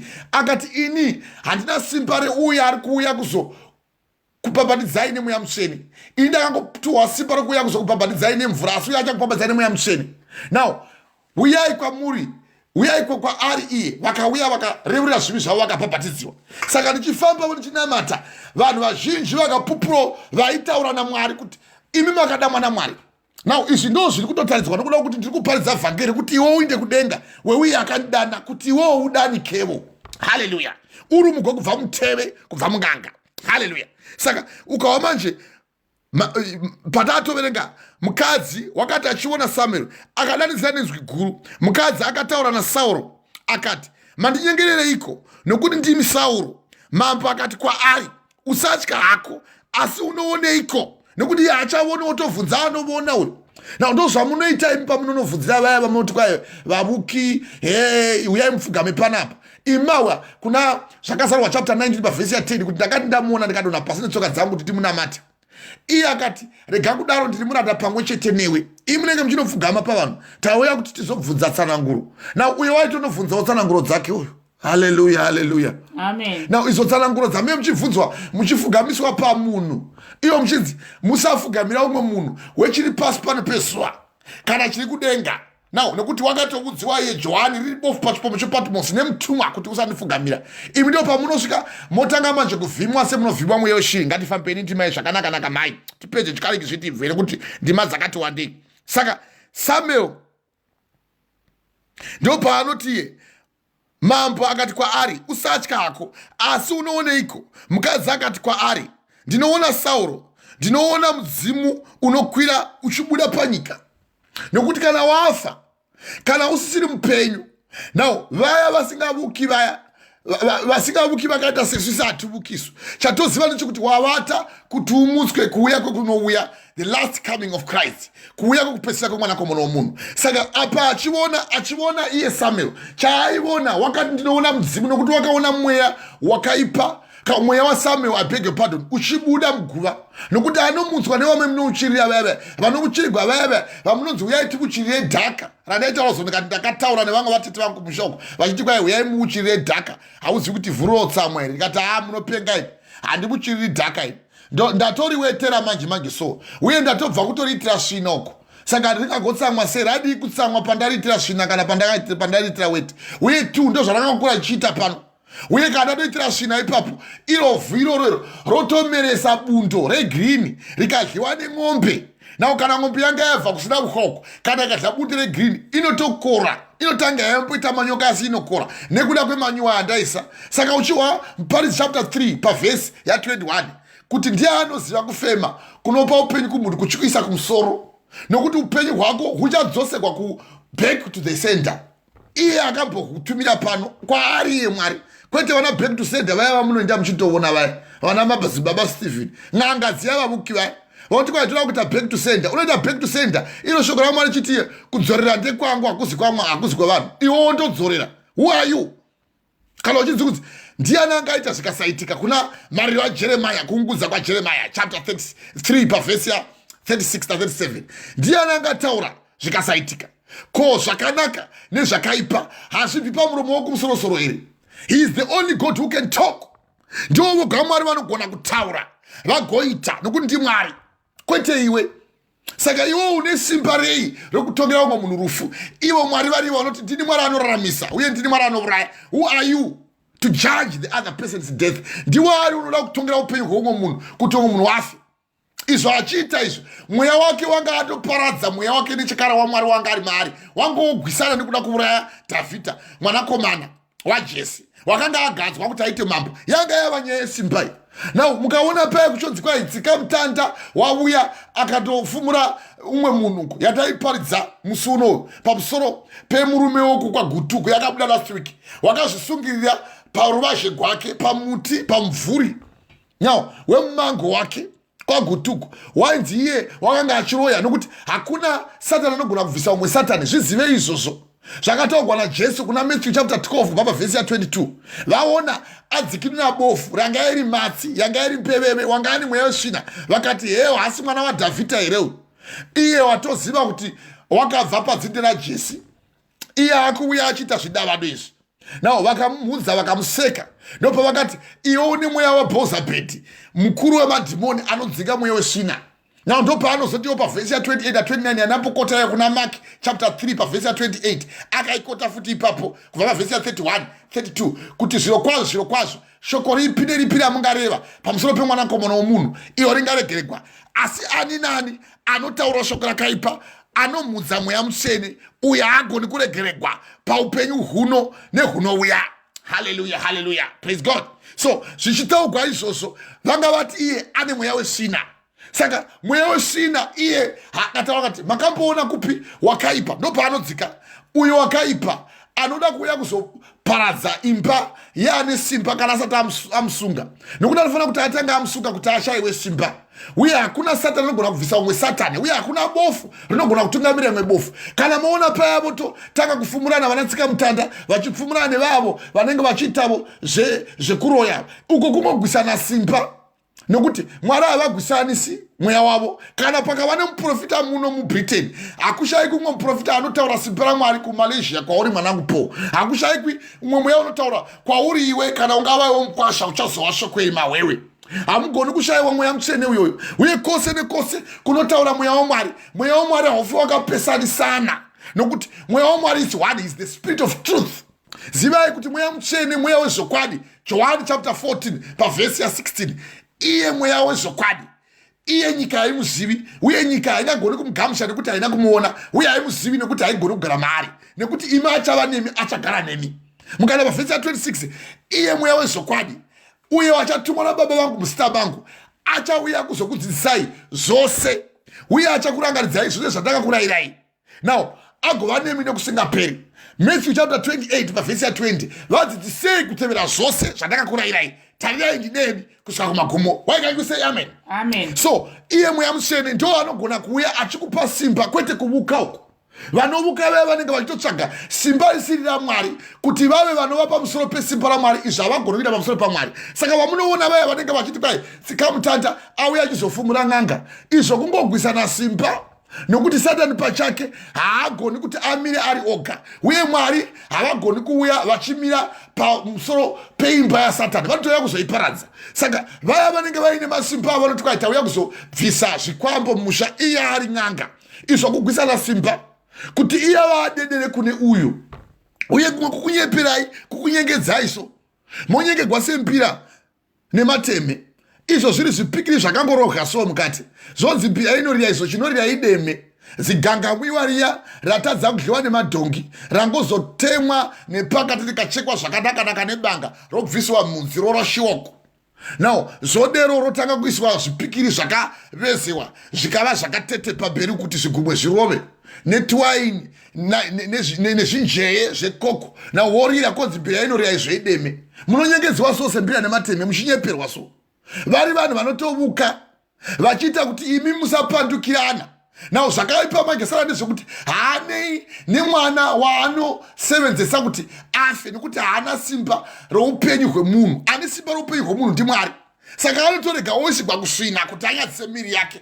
Iye anenge atsinhira zvokwadi yaMwari nenhema kuti anamate chisikwa kudarika musiki, iye anofanira kukudzwa nokusingaperi. Amen. Varoma chapter 1 vhesi ya 22 kusvika pavhesi ya 25. Why can't you say amen? Amen. Praise God. So tanga tasvika pokuti mambo akati kwaari usatya hako, asi unooneiko? Mukadzi akati kwaari ndinoona Sauro, ndinoona mudzimu unokwira uchibuda panyika. Pavhesi ya 14 akati kwaari wakadiniko? Iye akati kune mutana anokwira akafuka nguo. Sauro akaziva kuti ndiye Samueri, akakotamira pasi pechiso chake akanamata kwaari. Now ndo zvinongoitika chete izvozvo. Kana waona watanga kuvuka, mweya unotanga kuuya kwauri ndio kuti unotanga kutenda kune anokuvuka. Haleluya, haleluya. Amen. Nokuti wakakotamisa chiso chake paananga achivuka mukadzi. Ndo yamawa ichiverengwa apa pavhesi ya 14. Akati kwaari, wakadiniko? Iye akati, kuno mutana anokwira akafuka nguo. Sauro akaziva kuti ndiye Samueri, akakotamira pasi pechiso chake akanamata kwaari, kwete kuna Samueri asi kumuvuki chiwa manje. Now izvo onamata mweya wemufi kwete Mwari. Iwo Mwari wachiti, thou shalt not worship any other gods besides me. Chira akanga ari muranda waMwari hausina simba wokunamatira munhu akafa kuchira akanga achisevenza basa raMwari. Haachina simba kwauriwe nokuti tahwa kuna muparidzi kuti vakafa havana chavanoziva, havacharangaregwizve zvezvose zvinoizwa pano pasi pezuva. Saka unenge wotovukira kumunhu waunoti kwai wainamata oti kwai chindirangarirai zvamainamata kuti mutitungamirire. Vanotungamirira ndiMwari. Wake up church. Iye otopenga wonamatira munhu wakafa chero wanga ari munhu waipokana naye, asi chiwai manje nokuti mweya mutsvene wakatodzika, nokuti iwe wanga wasumudza mweya mutsvene chiwa manje otaura manje. Samueri akati kuna Sauro, wanditambudzireiko uchindikwidza? Nokuti kukwidza munhu kumutsa munhu mukushushika. Vaya vanomutsa vanhu vaya vanenge vachitambudza mweya yevanhu vakafa. Pauna uchikwa mukangozi kutambudza mweya womunhu kuya. Nokuti muri kuwashokora Mwari kuti Samueri anoti iyo wanditambudzireiko kuti kukwidza iwe? Uchii chikonzero ndechei? Haleluya, haleluya. Wanditambudzireiko kuti kwidza iwe? Ndo zvataura murume anonzi Sauro. Wafa wava mweya unototaura, wanditambudzireiko uchindikwidza? Sauro akapindura akati, ndinotambudzika kwazvo nokuti vaFiristia vanorwa neni naMwari wakabva kwandiri. Rangarirai kuti wanga ati ndakanamata hapana chakabuda, ndikatobuda rute kuti ndinamate hapana chakabuda. Na uchiwa manje. Sauro akapindura kwaari akati, ndinotambudzika kwazvo nokuti vaFiristia vanorwa neni naMwari wakabva kwandiri. Haachatongotipinduri kunyange navaprofita kana nokurota. Naizvozvo ndakudanai imi kuti mundizivisewo zvandinofanirwa kuti ndiite kwareva kuvuka uko. Nokuti vose vanoenda kunovuka vaya vanoenda kuziva zvemberi. Hakuna munhu anovuka anoenda asingazivi, anoenda achiziva zvaari, anotoenda achida kunoziva zvaanofanira kuzova kumberi. Iyo nyaya yekuvuka iyo. Now zvose zvichiitika izvi chiwa mange Samueri pavhesi ya 16. Samueri akati, unondibvunzireiko ini nokuti ndiri mufini? Handisina simba. Asi chiwa manje unondibvunzireiko ini? Jehovha zvaakabva kwauri akava muvengi wako. Now kana waona wodovuka wotoziva kuti Mwari wabva pauri watova muvengi, iwe naMwari hamuchavonani. Can you say amen? Amen. Zvaakabva kwauri wava muvengi wako. Jehovha wakazviita izvozvo zvaakataura neni. Jehovha akabvarura ushe pamavoko ako, akahupa mumwe wekwako iye Dhavhidhi, nokuti hauna kuteerera izwi raJehovha. Hauna kuita vaAmekari nokutsamwa kwake kukuru. Naizvozvo Jehovha wakakuitira chinhu ichi nanhasi. Zvino Jehovha uchaisa vaIsraeri pamwe chete newe mumawoko avaFiristia. Mangwana iwe navanakomana vako muchava neni. Jehovha uchaisa hondo yavaFiristia mavoko ako navaFiristia. Ndo rufu rwakazoita mafiri akazoita murume anonzi Sauro, yatakaparidza iya kururamisa rudzi kuna 2 Samuel chapter 21 pavhesi ya 14. Vhesi yakanosva pavhesi ya 14 kuti wazofa murume uyu wakatozovigwa semhuka seshiri. Now iwe une kuvuka kwako nemateverero anoita n'angaya. Now dzimwe n'anga dzichaita kuti urambe Mwari kwazvo. Waramba Mwari kwazvo moyo wako wooma ugozofa. Now seshiri inoiswa paugombe. Now seya munoteya iya bhamusi kumusha moisa windi kana ikaona, nokuti shiri kana ikaonawo kana rekeni tsvuku inofunga kuti ropa haimhari. Zvino munovhara newindi moisa mahlahla sure kuti mudanhure wakatenza tambo inoreba wakavanda padzinopinda wakanda zviyo muyamya worova hazvitendegwi naMwari zviya. Now izvozvo muchisa shiri mugomba ndozvauchaitaiwo mafiri ako. Uchafa sedacha riya rekuti kana mvura yahwa roshayiwa pokundovanda kana chimviyo mvura yakazara mumuviri wayo ichinorarama nemvura inenge ichipota ichitonhodza nyama. Now ndo mafiri amuchaita. Uchafa semhahli. Now mahli inogona kurarama mumvura igorarama munhope. Now but kana mvura zooma inongofirapo. Now zvose izvi Mwari vachizviita vari kutaura kuti iwe neni tive tinoruramiswa naMwari titize kuvavuki. Hallelujah, hallelujah. Why can you say amen? Amen. Ipapo Sauro akawira pasi pakarepo akatsivama akatya kwazvo pamusoro pamashoko aSamueri. Kwakanga kusina simba maari nokuti wakanga asina kudya zvokudya zuva iro rose kunyange nousiku hwose. Zvino mukadzi akauya kuna Sauro akaona kuti unotambudzika kwazvo kureva kuti paakanga atodana muvuki uyu paakadana mweya waSauro iye akatotizavo nokuti nganga haigoni kumira pamusoro pemweya waMwari inototiza nokuti uri kuhwa kuti shoko raMwari riri kuti ipapo Sauro wakawira pasi kwazvo pakarepo akatsivama akatya kwazvo pamusoro pemashoko aSamueri. Kwakanga kusina simba maari nokuti wakanga asina kudya zvokudya zuva iroro rose kunyange nousiku hwose. Zvino mukadzi akauya kuna Sauro upi muvuki akati kwaari tarirai murandakadzi wenyu wakateerera izvi uye izwi renyu ndikasarangarira upenyu hwangu asi ndakateerera mashoko enyu amakandiudza. Naizvozvo zvino chiteererawo izwi romurandakadzi wenyu ndisewo chimedu chechingwa pamberi penyu mudye muve nesimba kana moenda henyu. Asi iye wakaramba akati handida hangu kudya.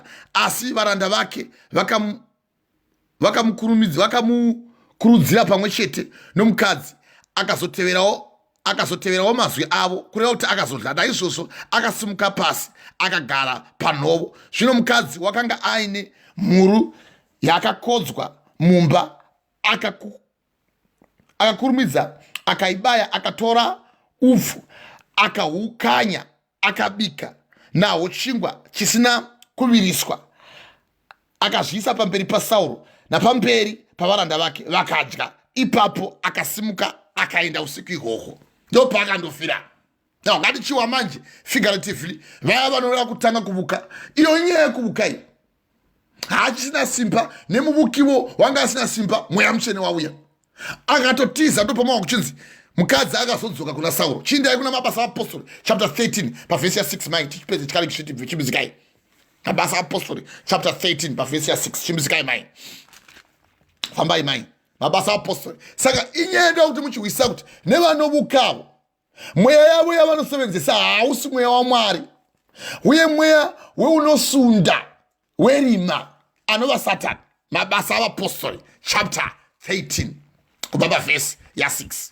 Hallelujah. Now zvose izvi muchawa nhoroondo mavapo here mudikani?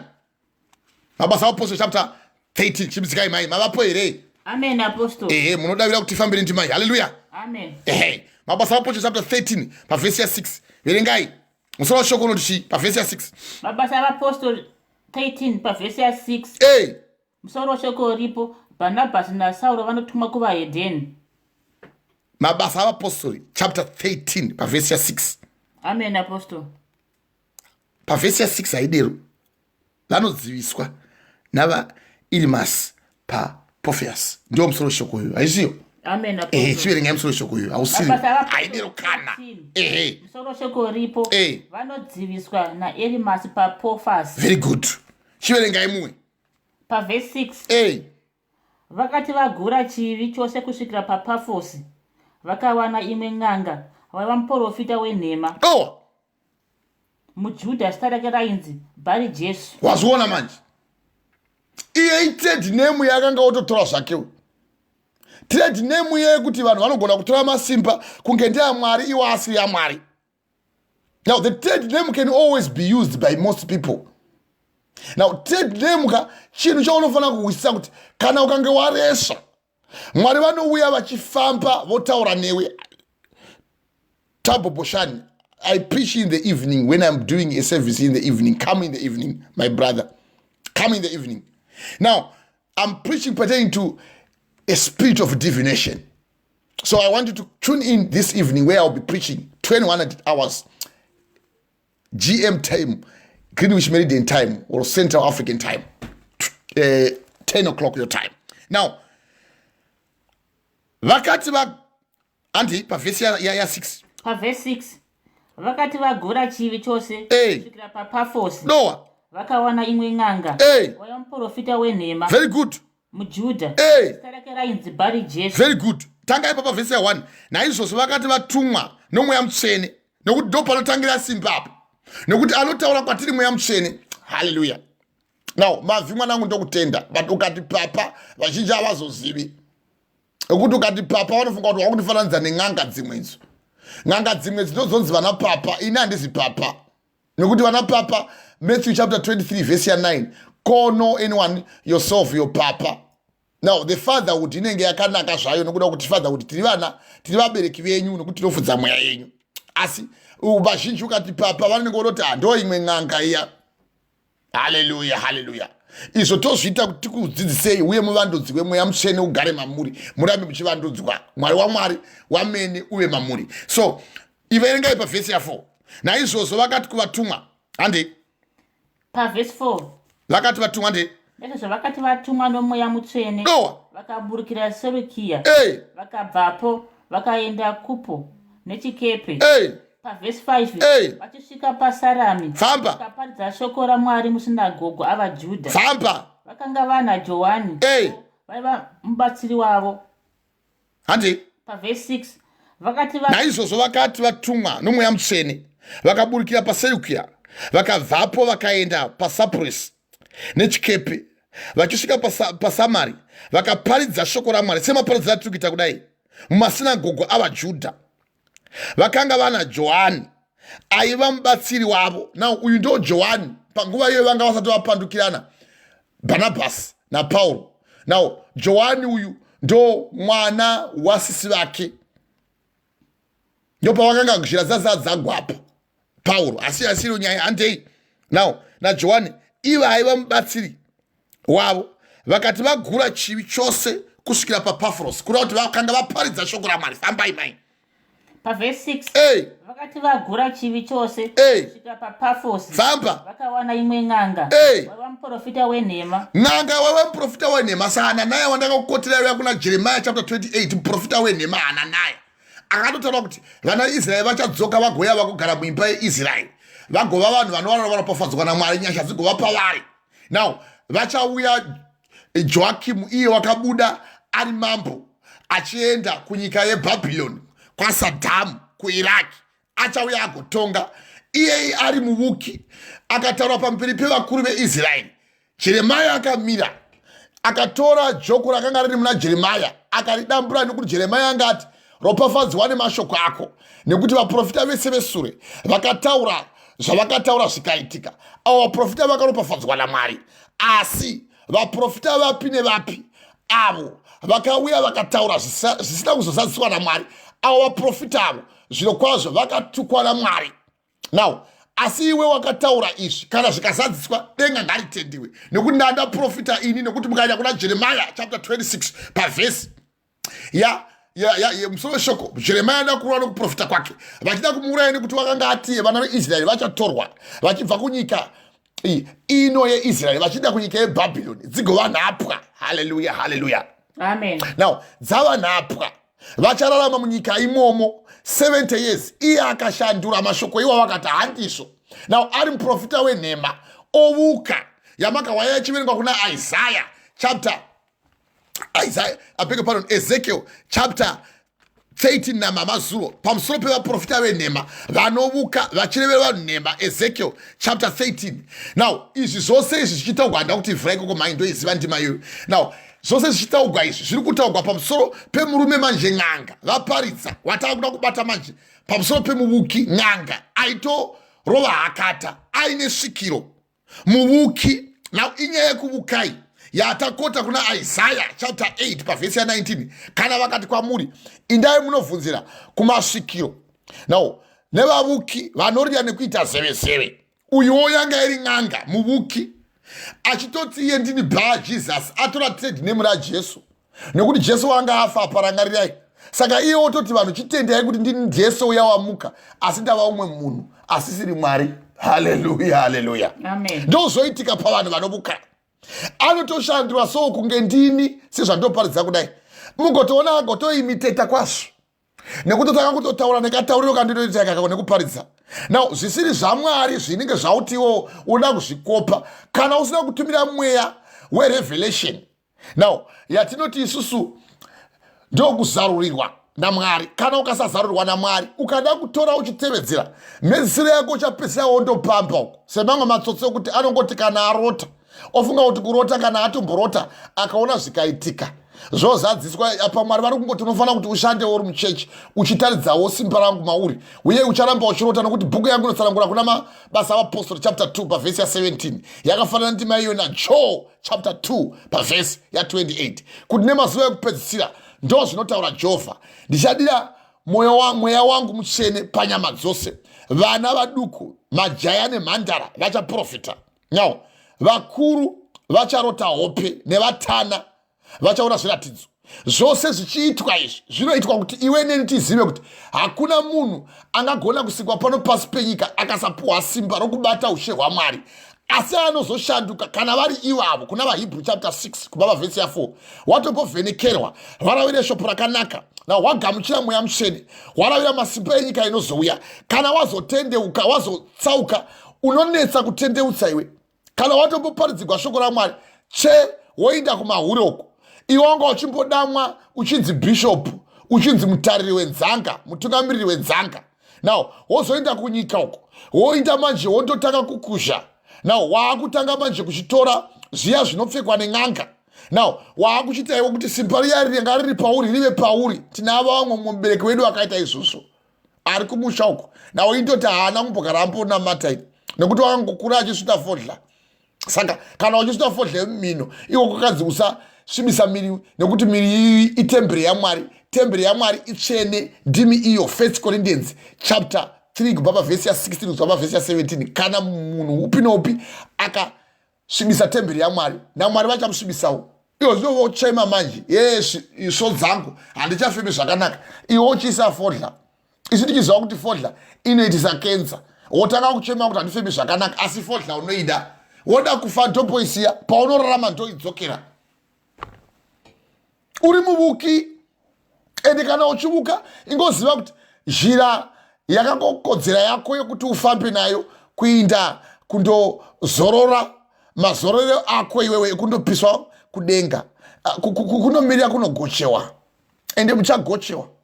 Now izvi tiri kuzviparidza nokuda kuti ndangi titoda kuti muhwisise kuti Mwari vachitaura pamusoro peuyu n'anga muvuki uyu kuna muprofita Ezekiel chapter 13 kubva pavhesi ya7 takaikota nyaya iyoyo kuti hamuna kuona zvinonyengera.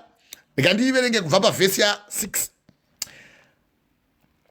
vakaona zvinonyengera nokuprofita kwenhema. Ivo vanoti vakaona zvinonyengera nokuprofita kwenhema ivo vanoti Jehovha anoti asi Jehovha haana kuvatuma. Zvino vakati shoko ravo richavasimbiswa. Now ndoda kuti miverenge mai mavapere Ezekiel chapter 6 pabva pavhesi ya6 kusvika pavhesi ya10 yatakaverenga iya. Verengai mai chimzikai. Now zvatiri kuparidza toda kuti tingobata ndima yataverenga iyi yemurume anonzi Bar Jesus. Bar Jesus achitozviti ndini Mwari iye asiri Mwari. Haleluya. Now takatobudziwa namai kuti ndima iyi haigoni kupera nechapter 2 inotoda chapter 3 again. Haleluya. Amen. Nokuti yakarebazve. Verengai mai zvenyu chimzikai. Muprofita Ezekiel chapter 13 pavhesi ya6 kusvika pavhesi ya10 chimzikai. Muprofita Ezekiel 13 pavhesi ya6 ipapo musoro shoko ripo vaprofita venhema vanotukwa. ingotanga ibva pavhesi ya1 pavhesi 1 zvino shoko raJehovha rakasvika kwandiri richiti ndi Ezekiel vaiudziwa iwa mwanakomana womunhu porofitera vaprofita vaIsraeri vanoprofita uti kuti naiva vanoprofita zvinobva mumwoyo mavo inzwai imi shoko raJehovha. Munoprofita zvinobuda mumuromo menyu, inzwai imi vana vaMwari maakuprofita nhema. Now ini ndiri kutotumwa ndiri kutokuudzai nemiwo vaprofita venhema. Nemiwo vanana Bushiri munorevera vanhu nhema muchiti kwai 2020 gore richazipa. Uchitoverenga nemwedzi kuti January, February, March kutosvika kuna December muchazipigwa nekorona ino yauya kuzopararadza vanhu kudai. Vanhu vashurikigwa vari mudzimba dzavo vowisa urombo. Iwo ndiwo unoti kwai muprofita yeye muprofita anohwadenga. Iye achiprofita zvinobuda muromo make kuti muye mumupe mari. Imi mobweza so sematununu mochibudisa manje Mwari nekuti kwadzorogwa matuputo kwadzomanyira. Kuya kwame muchipedzegwa mari kuya kwandiko kwamunomanya manje sematununu. Now mabudziwa izvozvo unototsamwa ndine umwe azvanzi yangu wokuti kwakamuudza kuti bodo uyu muvuki munotonetsana. Iyo otondidana nezita ndikati kundidana nezita kana kusandana nezita hazvichinji nyasha dzaMwari kuti dzive pandiri nekuti Jesu pachaye vakamubvunza vakati ane mweya wesvina Beelzebub. Matthew chapter 12 pavhesi ya22 kusvika pavhesi ya34 ndaikota ndima iyoyo. Akavati zviro kwazvo anomudza mweya mutsvene uyo haagoni kuregererwa paupenyu huno neupenyu hunouya. Saka uri kunzi iwewe unoprofita nhema uri muvuki ugoiwa mari dzoi ugoramba uchivuka sebenzi uchirevera nhema so umwe kuZimbabwe akazviita futuko uchirevera nhema so vanorevere chii izvozvo korona vanhu havangafi makandiwa vakadero.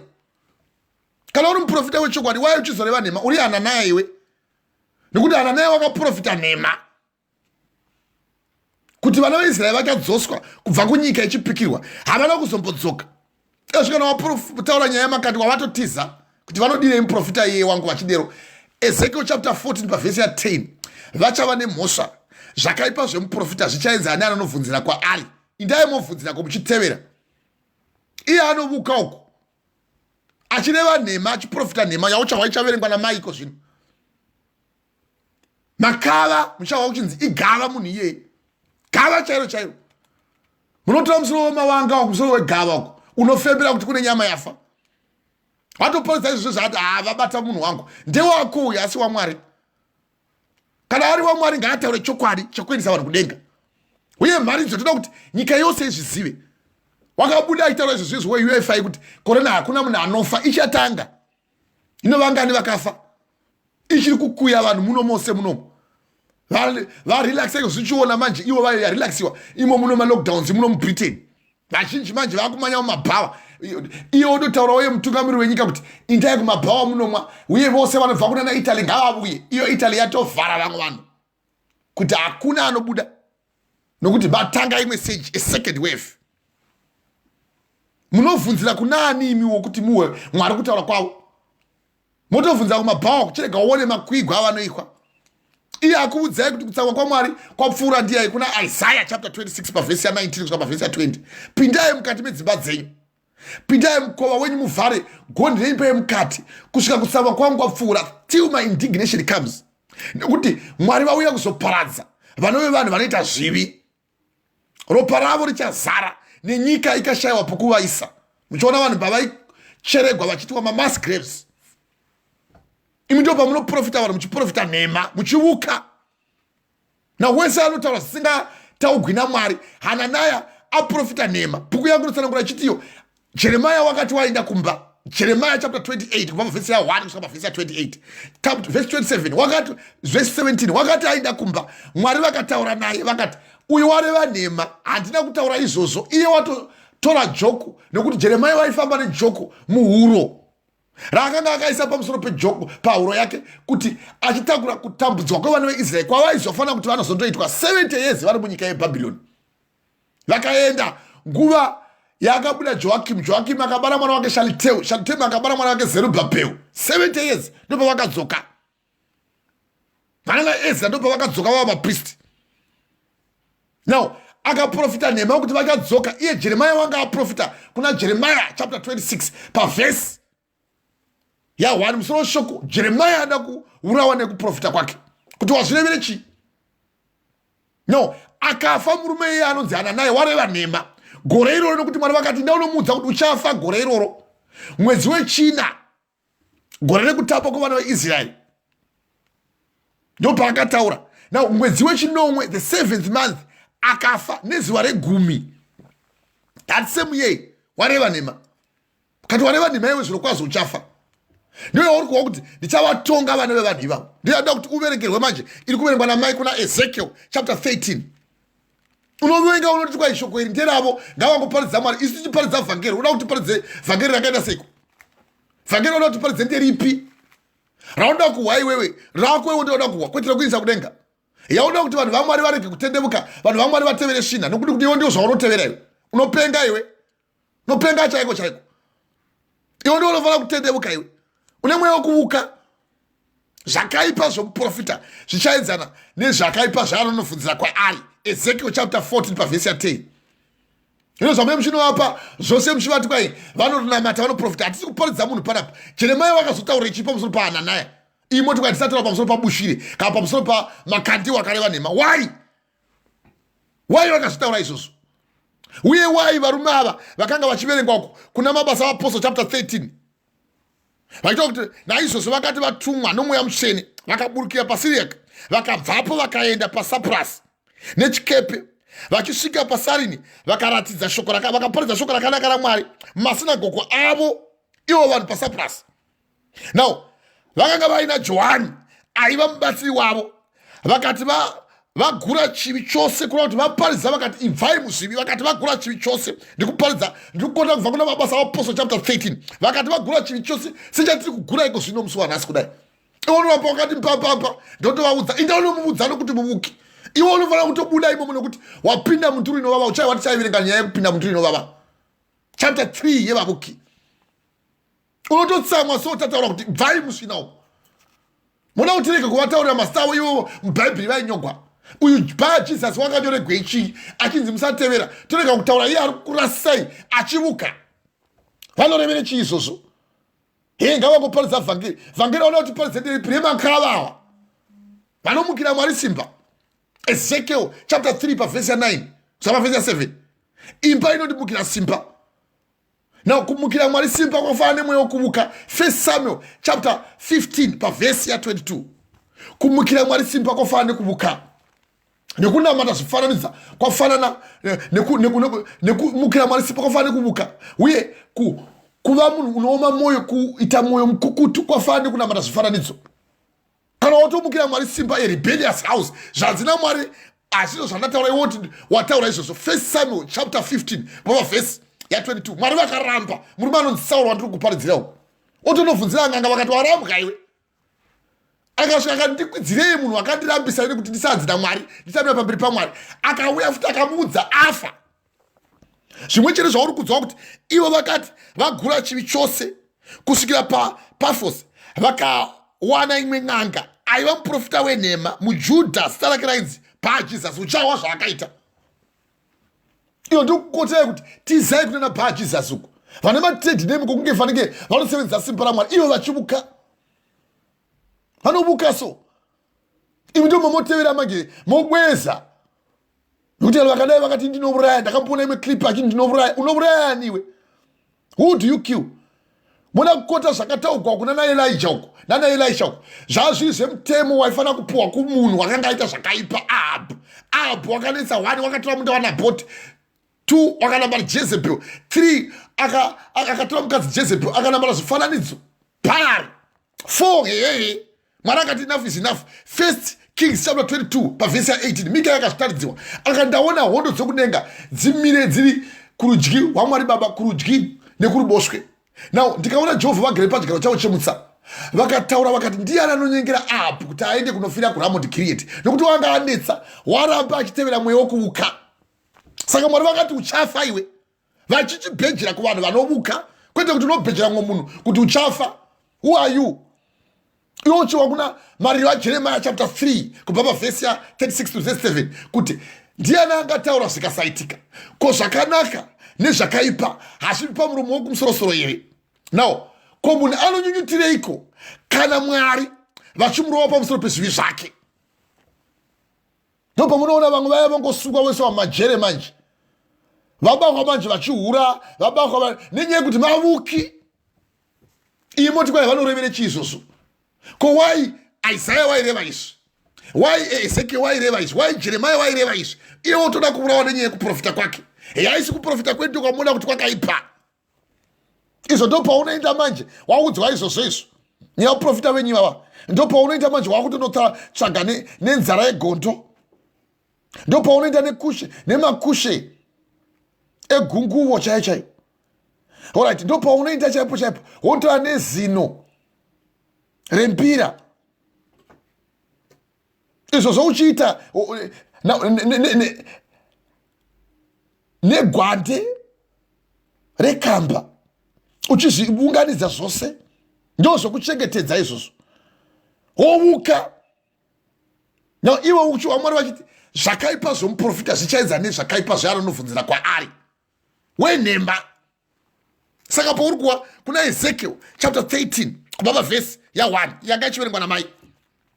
Hatitambi panapa kana tichiparidza vhangeri. Tizai kunyaya yokuvuka uku. Zvino shoko raJehovha rakasvika kwandiri richiti, mwanakomana womunhu, profita vaprofita veIsraeri vanoprofita kuti kuna ivo vanoprofita zvinobva mumuromo mavo. Inzwai imi shoko raJehovha. Pavhesi ya3 mama. Pavhesi 3. Zvanzi naIshe Jehovha. Vane nhamo zvanzi naIshe Jehovha. Vane nhamo vaprofita mapenzi vanotevera mweya wavo vasina chavakaona. Aiwa Israeri, vaprofita venyu vakafanana nemakava pamatongo. Verengai, that's important verse. Musaverenga muchifunga maraisi panapa. Verengai chipitsikai. Pavhesi 3. Zvanzi naIshe Jehovha. Vane nhamo vaprofita mapenzi vanotevera mweya yavo vasina chavakaona. Verengai pane koma, isai pane koma, mungarambe muchidzidziswa muchiparidziwa. Chipitsikai. Pavhesi 3. Zvanzi naIshe Jehovha. Vane nhamo vaprofita mapenzi. Very good. Vanotevera mweya yavo. Very good. Kureva kuti vanotevera mweya yavo ivavo. Vane nhamo vaprofita mapenzi vanotevera mweya yavo. Handei. Pavhesi 4. Haiwa Israeri. Vaprofita venyu vakafanana namakava. Very good. Pamatongo. Very good. Makava. Kawangu mukomana anoparidza uku ndo muda strike. Che anongodonetsa nechekuti ane ngogotuka ane vanhu. Kuti makava mazhinji avo. Makava unoita gava so. Makava pamatongo so. Anobvarurana nyama. Makava pamatongo avo. Munoprofita nhema muri vavuki. Unoprofita nhema uri muvuki. Vane nhamo vaprofita venyavo. Kuti vakafanana nemakava pamatongo. Famba. Pavhesi 5. Hamuna kukwira muchipinda pakakoromorwa. Kana kugadzira rusvingo rweimba yaIsraeri. Very good. Kuti chinyi? Kuti mumire pakurwa pazuva raJehovha. Hande pavhesi ya6. Pavhesi 6. Vakaona zvinonyengera. Nekuuka kwenhema. Very good. Vakaona zvinonyengera nekuuka kwenhema. Handei mama. Ivo vanoti Jehovha unoti. Asi chinyi? Asi Jehovha haana kuvatuma. Dowa. Zvino vakati shoko ravo richasimbiswa. Imi munoreva nhema muchiti Mwari vati zvakati. Gore rino richava gore rakati. Jehovha unoti. Iye asina kudero. Vanonyengera nekuvuka. Muchireva nhema so. Isaiah chapter 13 pavhesi ya6. Vakaona zvinonyengera nekuuka kuprofita nhema. Kwenhema ivo vanoti Jehovha anoti, asi Jehovha haana kuvatuma. Iyo ndio paunotooma musoro chaiko uchimunda. Ndipo pamunenge muchipinda manje muchidzi anointing oil, anointing water, vamwe mumuchwa nejiki. Vamwe muchidzi sumudzai maantawe yenyu, takamuona umwe prophet umwe kuko ane zita rinonyadzira resika rudziye murume. Mamuziva iye wototi kwaisumudzai maantawe yenyu kuti muropafadziwe. Unoprofita here, uri muprofita, unozi prophet sikarudzi. Okay, fine. Ndo mazita avo ekuSouth Africa iko, but alright. Zvose izvo zvouchizvipa zita esikarudzi yemurume uchizviti okay, hauzvizivi. Alright, wazviziva kuti ndozoreva imwe nyika, haungagoni kuzvidya zita rako. But wadivo kuti uchiti kana uchida kutaura naMwari, uchitaura naMwari, Mwari vakushandurewo. Nokuti kana vakaziva kuti zita rako richanyadzisira, Mwari havaregi kuti vachishandure zita rako. nokuti vakachinja kuna naAbhurahamu. Genesis chapter 17 pavhesi ya 1 vakati hauchanzi Abraham wakunzi Abraham, vakachinjawo murume anonzi Josas. Kubva kuna Mabasa aApostoli chapter 4 pavhesi ya 36 hauchanzi Josas wakunzi Barnabas. Now mukaendawo kana kumabasa aApostoli chapter 13 yatiri kuverengai pavhesi ya 3 vakachinjawo murume anonzi Paulo, ndiye ari kufamba Paulo wamuchahwa vakasangana nemurume anonzi iye Bar Jesus, a third name. Vakamuchinja kwanza hauchanzi iwewe Saul wakunzi Paulo. Ko zvino iwewe kana wanga uri mweya mutsvene waipupura kwauri waizoita kuti usekwe here neimwe nyika. Izvo kunonzi Bar Jesus kutosekwa uko nekutoziva kuti wakagoitire mumwe chete woga iye wakatsvaga rudzi kwaMwari, ko haana kuita mumwe chete woga here kunyange akanga aine mweya wakasara. Saka ngangorege kuva neumwe munhu anonyengera mukadzi woujaya hwake. Ndo mweya wako iwe, mukadzi wako ujaya ndo mweya wako iwe. Your first marriage is your soul. Ndosaka uchinzi pasava nomwe munhu chabalandzwa naMwari, pasava nomwe munhu anogona kubatanidza. Apa ndikutaura pamusoro peKristu nesangano rake, vaEfeso chapter 5 kubva pavhesi ya 31 kusvika pavhesi ya 32. Why can you say amen? Amen. So tiri kukuparidzai pamusoro pemweya wekuvuka. Uyo ari kuti iye Ezekiel, ko munozviitirei imi munovuka? Vanorevere chii kuti vanovuka? Anovuka kana achireva nhema. Unoprofita kuti gore rino richava nezvakati, iwe uchinyepa. Uye uchitaura zvinobuda mumuromo mako kwete maMwari.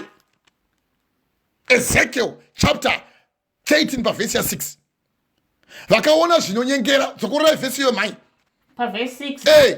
Vakaona zvinonyengera. Very good. Nokuuka kwenhema. Vakaona zvinonyengera nokuuka kwenhema vachidini? Ivo vanoti Jehovha unoti. Vachitoreva nhema kuti Jehovha wati gore rino kuchava nemaguta. Iyo korona ichiponda vanhu kudai.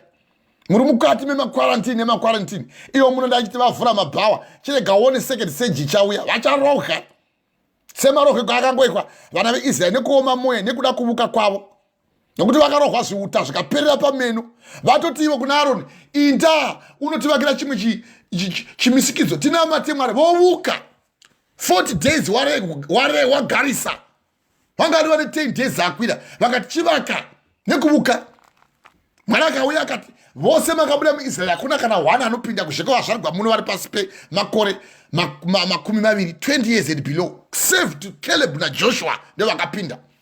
Vakanomema kunoona maAmalekites akarambidziwa, aya vakarambidza Moses kuti apinde. Vakanga vanzi kune uyu muvuki uyu wamamuchiverenga kuna 1 Samuel chapter 28 kubva pavhesi ya 1 kusvika pavhesi ya 14 wakanga utotobvunzira futi kun'anga kuvavuki iyari yanga abvisa masvikiro nevavuki. Mawa kuna Isaiah chapter 8 pavhesi ya 19 kuti kana vakati kwamuri indai munobvunzira kun'anga nevavuki vanorira nekuita zeveseve.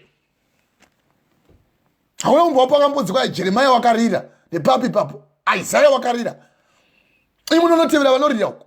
Now, vachikubudzai nhema mobweza so. Jehovha ati ina handina kutaura izvozvo. Vakaita handi mai vereka zvinyi mai pavhesi 6. Hey. Vakaona zvinonyengera nokuuka kwenhema. Hey. Ivo vanoti Jehovha unoti, asi chinyi? Asi Jehovha haana kuvatuma. Makava ari mukati mematongo. Ezekiel chapter 13 pavhesi ya 3 makava ari mukati mematongo. Aiwa Israeri, vaprofita venyu vakafanana nemakava ari mukati mematongo. Vanoreva nhemavo.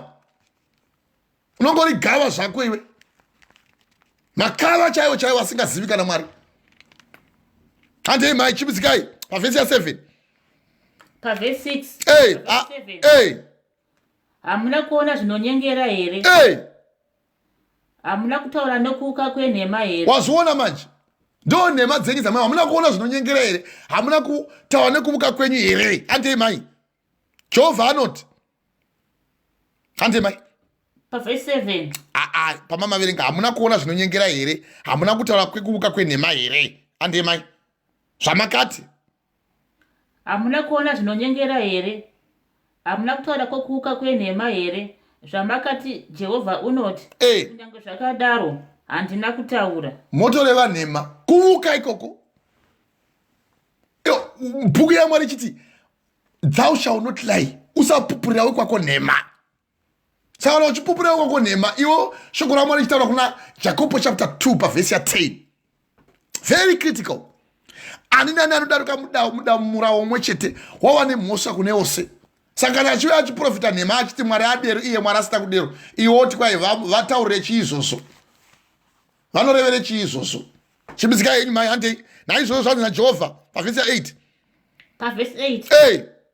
Naizvo zvakanzi naShe Jehovha, zvamakataura zvinonyengera nokuona nhema. Hey. Naizvo zvotarirai ndine mhaka nemi. Dowa. Izvo zvinotaura Ishe Jehovha. Muchanotongwa mune mhaka neni ndozvinotaura Ishe Jehovha. Handei. Ipapo iverengai Ezekiel chapter 14 pavhesi 10. Ndine mhaka nemi chiwa Ezekiel chapter 14 pavhesi 10. Mugodzoka nokuti mamangu verenga pavhesi 8 ipapo. Ezekiel chapter 14 pavhesi 10 inoti chinyi? Ezekiel 14. Hey. Pavhesi 10. Vachava nemhosva. Handei. Vachava nemhosva. Zvakaipa zvomuprofita zvichaenzana nezvakaipa zvavanobvunza kwaari. Very good. Kuti chinyi? Kuti imba yeIsraeri irege kuzotsautswa kwairi. Handei. Kana chinyi? Kana zvizosvibiswa nokudarika kwavo kwose, asi vave vanhu vangu. Ini ndive Mwari wavo. Very good. Zvinotaura Ishe Jehovha. Ndo zvinotaura Mwari kwete ini. Izvo zvaanenge achiti muri kuzvitaura chinyi izvozvo. Vachava nemhosva yavo nekuti zvakaipa zvomuprofita zvichaenza neanonobvunzira kwaari kuti imba yaIsraeri irege kuzotsauka kwandiri kana kuzosvibiswa nekudarika kwavo kwose, asi vave vana vangu neni ndive Mwari wavo. Ndizvo zvinotaura Jehovha kwete ini. Imhaka dzenyu indai munovuka ikoko kwamunoenda, vukai. Ende kana mavuka ziva kuti unonotongwa chete, kutongwa zvakunononoka. Vanakomana vanhu vanosimbirira kuti mabasa asaramba ikoko, vuka ikoko, vukai. Handei mai pavhesi mama pavhesi ya 9, pavhesi ya 9 Ezekiel chapter 13 pavhesi ya 9 chimbidzikai. Ruoko rwangu rucharwa navaprofita vanoona zvinonyengera navaprofita venhema. Chimbidzikai pavhesi ya 9. Pavhesi 9. Hey. Ruoko rwangu rucharwa navaprofita vanoona zvinonyengera. Very good. Navanouka nhema. Dowa. Havangarangani navanhu vangu. Hey. Havangarangani navanhu vangu. Kureva kuti havasi kuuyisa vanhu vangu kuchiedza. Havasi kuparidzira vanhu shoko raMwari rokuvaisa kuna Mwari. Ruoko rwangu ruchava navaprofita vanoona zvinonyengera navaprofita venhema. Havangarangani nevanhu vangu. Havanganyorwi mazita avo parugare rweimba yaIsraeri. Kureva kuti havagoni kuzowana rugare rworuponeso rwokudisa kudenga kana vasingapupuri chokwadi yaMwari. Havasi kupupura vhangeri rekuti vanhu ngavaende kudenga. Chiwa zvinotaura Ezekiel chapter uchiri ipapapa chienda pandima ya 18. Mukadzi wangu uri ipapo pandima ya 18 kusvika pa22. Verenga ipapo. Uwe zvinotaura Jehovha pandima ya 18. Ezekiel 13. Uti pavhesi 18. ndiva Mwari vanotaura va. Uti chinyi? Uti zvanzi naShe Jehovha. Vane nhamo. Vane nhamo vakadzi vanosonera zvifukidzo papfundo dzamaoko. Iwo maristi band yenyu wavo. Vane nhamo vakadzi vanosonera zvifukidzo zvepfundo pamaoko avo. Handei mai. Vanodini? Vanoita micheka yokufukidza musoro yavanhu vapi navapi. Muchinoiswa musoro yavanhu kumapostori muchinofukidziwa. Vane nhamo. Uti zvanzi naJehovha kwete neni. Uti zvanzi naJehovha. Vane nhamo vakadzi vanosonera zvifukidzo papfundo dzamavoko, vanoita micheka yokufukidza misoro yavanhu vapi nevanhu kuti vadini? Kuti vavhime mweya. Muchivhimiwa so seshiri. Vhimiwai. Handei, famba mai. Munoda kuvhima mweya yavanhu vangu. Muchida kuzviponesera mweya iyoyo. Very good. Averengai zvakakwana mai. Uti zvanzi naJehovha vanhu uti zvanzi naJehovha vane nhamo vakadzi vanosenera zvifundo pamavoko avo, vanoita micheka yokufukidza misoro yavanhu vapi nevapi kuti vavhime mweya. Munoda kuvhima mweya wavanhu vangu, muchida kuzviponesera mweya iyoyo. Makandimhura pakati pavanhu vangu nokuda kwetsamba dzebhanire. Now muchitoita zvekunopuwa zviyo. Makandimhura pakati pevanhu vangu netsamba dzebhanire. Pane vamwe vanoita zvekutoti tinouka nezviyo. Zviyo chaizvo. Neshiri. Makandimhura so. Unomhura Mwari so. Now mawa kuti vose vanoprofita nhema makava ari mumatongo. Ezekiel chapter 13 pavhesi ya 3. vakaprofita nhema vachiti Mwari ati iye asina kudero, areva zvakati iye asina kudero. Ava vanondimukira simba vachireva nhema. Makuwa manje achipedzisa kuti uti zvanzi naJehovha. Vane nhamo vakadzi vanoserena zvifundo pamavoko avo, vanoita micheka yokufukidza misoro yevanhu vangu. Vapi navapi kuti vavhime mweya. Munoda kuvhima mweya yevanhu vangu muchizviponesera mweya iyoyo. Vanorapa dai mangoenda kwamagaya. Izvo ndovataura nokuti vakataurwa vana Bar Jesus. Havanozorevere chi Bar Jesus. Iyo ndo ye third section. Ino second session. Part 2 yatiri kuparidzai. Marist band hakusi kutaura ikoko. Asi muri kunzwa kuti zvanzi naJehovha, vane nhamo vakadzi vanosonera zvifundo zvifukidze pafundo dzamavoko muchivhimiwa so. Vanoita micheka yokufukidza misoro yavanhu. Vapi nevapi kuvhima mweya wavanhu. Munoda kuvhima mweya wavanhu vangu muchida kuzviponesera mweya upi noupi. Handei mai pavhesi ya 19. Pavhesi 19 makandimhura pakati pavanhu vangu nekuda kwetsamba dzebhari famba nezvimedu zvezvingwa. Very good. Zvechingwa hande zvezvingwa nezvimedu zvezvingwa. Good. Kuti mura yemweya isingafaniri kufa nekudii futi nekuponesa mweya isingafaniri kurarama. Very good. Mira ipapo imi ndio pamwe muchiti munhu yaanenge akambotarisa mai vasina nguvo openga. Iwe nekuti unoprofita nhema kuti Mwari vakati ndakatumwa undizodzikirira vanhu uchireva nhema une mweya wokuvuka. Now motoponesa mweya uyo usingafaniri kuponeswa nokuti Satani anogona kungokunyepera isu kuti mweya ubve pamunhu usina kubva wangosununguka wondogara pano umwe. Nokuti Mwari vanotaura kuti wose wasunungurwa naMwari wasunungurwa zvachose. Ndaitarira ndichiona umwe anoridza uku kuZimbabwe so Jilavu unoridza kuZimbabwe. Na hombodzi izvo ubodo chibaba uya kuno munhu waMwari anoderoko. Chibaba uya kuno uye magaya woti kwai unonamatira munhu ane dhimoni redhiragi. Now iyo ramba achimwa dhiragi woti wasunungurwa odzoka futi womuita futi the same. Now kusunungura kwenyu ndekupi kwenu? Ndio yauri kuhwairi kuverengwa kuti makandimhura pakati pevanhu vangu nokuda kwetsama dzebhanire nezvimedu zvechingwa. Muchitotora nezviyo chaiko muchitosunga pafundo kuti inda unokanda mugwizi odana zita rake katatu simba raMwari richava pauri muchireva vanhu nhema nezvimedu zvechingwa kuti muuraye mweya usingafaniri kuurawa. Nepaunoenda paya pana namadzibaba masango vanorevere chii? Iwo chiwaMwari vachitaura pamusoro pevaprofita venhema. Tichikutaura pamusoro paJeremia vakaudza Hananiya muprofita wenhema. Tichakuverengerai vana Sanballat nana Tobhaya. Tichakuverengerai vaprofita venhema so vaireva nhema. Nehemia akaramba part 3 muchaiwa akaprofita nemwoyo kuti munoreva nhema imi. Akati ndofana kuvaka masvingo eJeriko akanga atsenuka nepakati. Izvo simba raMwari raifana kuonekwa kuti Mwari vakanga vauya naJoshua akatendera 7 times. Wanga asiri muvuki.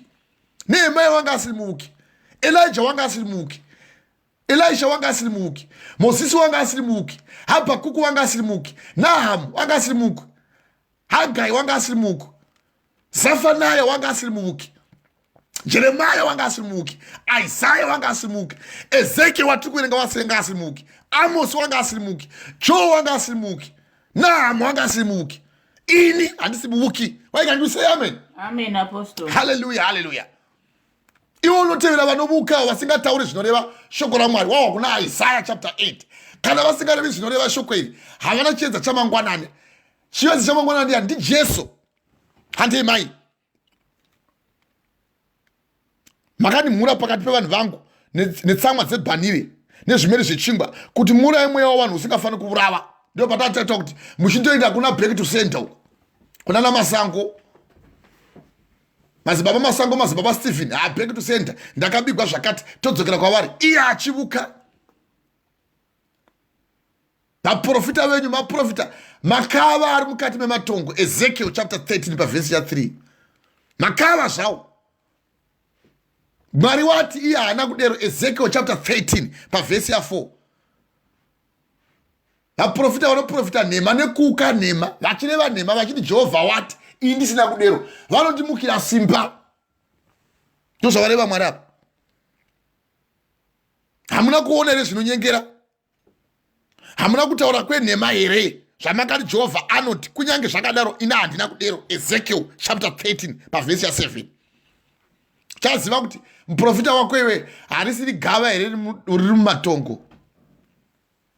Haleluya, haleluya, haleluya. Amen. Mweya wekuuka. Kuuka so. Handei mai. Kuti muuraye mweya asingafaniri kufa. Hey! Nokuponesa mweya asingafaniri kurarama. Uchitoponesa munhu wakaseverera mai vasina nguvo achida kuti aone sikaro dziya mai opengesewa naMwari. Kumchiwa kuna Leviticus kuti uwa unotukwa naMwari kuti uone mai vasina nguvo. Munhu iye opengesewa iwe ndoona kuporesa. Uri gava riri mudongo iwe. Uri muvuki. Nemi munovateverawo zvakaipa zvake muvuki zvichainzana nemi vavukiwo. Zvanotongwa uko. Zvanokandwa mukati medziva remoto. Zvakazarwa chapter 20 kubva pavhesi ya 11 kusvika pavhesi ya 20. Zvakandiwa mukati medziva remoto nokuti wose wakaonekwa asina kunyogwa mugwaro remabhuku aMwari ekudenga wakakandiwa mukati medziva remoto. Ndo rufu rwokupedzisira, rufu rwechipiri chagochewa nedhesiko nokumanikidzwa muchimusa vanhu vakafa muchienda kumakuva uko muchiti kwatonoro guva muchiporesa munhu asikafanira kuporeswa. Hei hande tinobvunzira kun'anga kuvavuki uku. Iwo ndoona icho chinenge chakapfeka mbikiza chirega uone zvachichiita chingava chimbuya chine man'a chega uchiona kana iyo jiti yacho muchiimba zvinonyadzisira sekwa mutongo sekwa murehwa uko.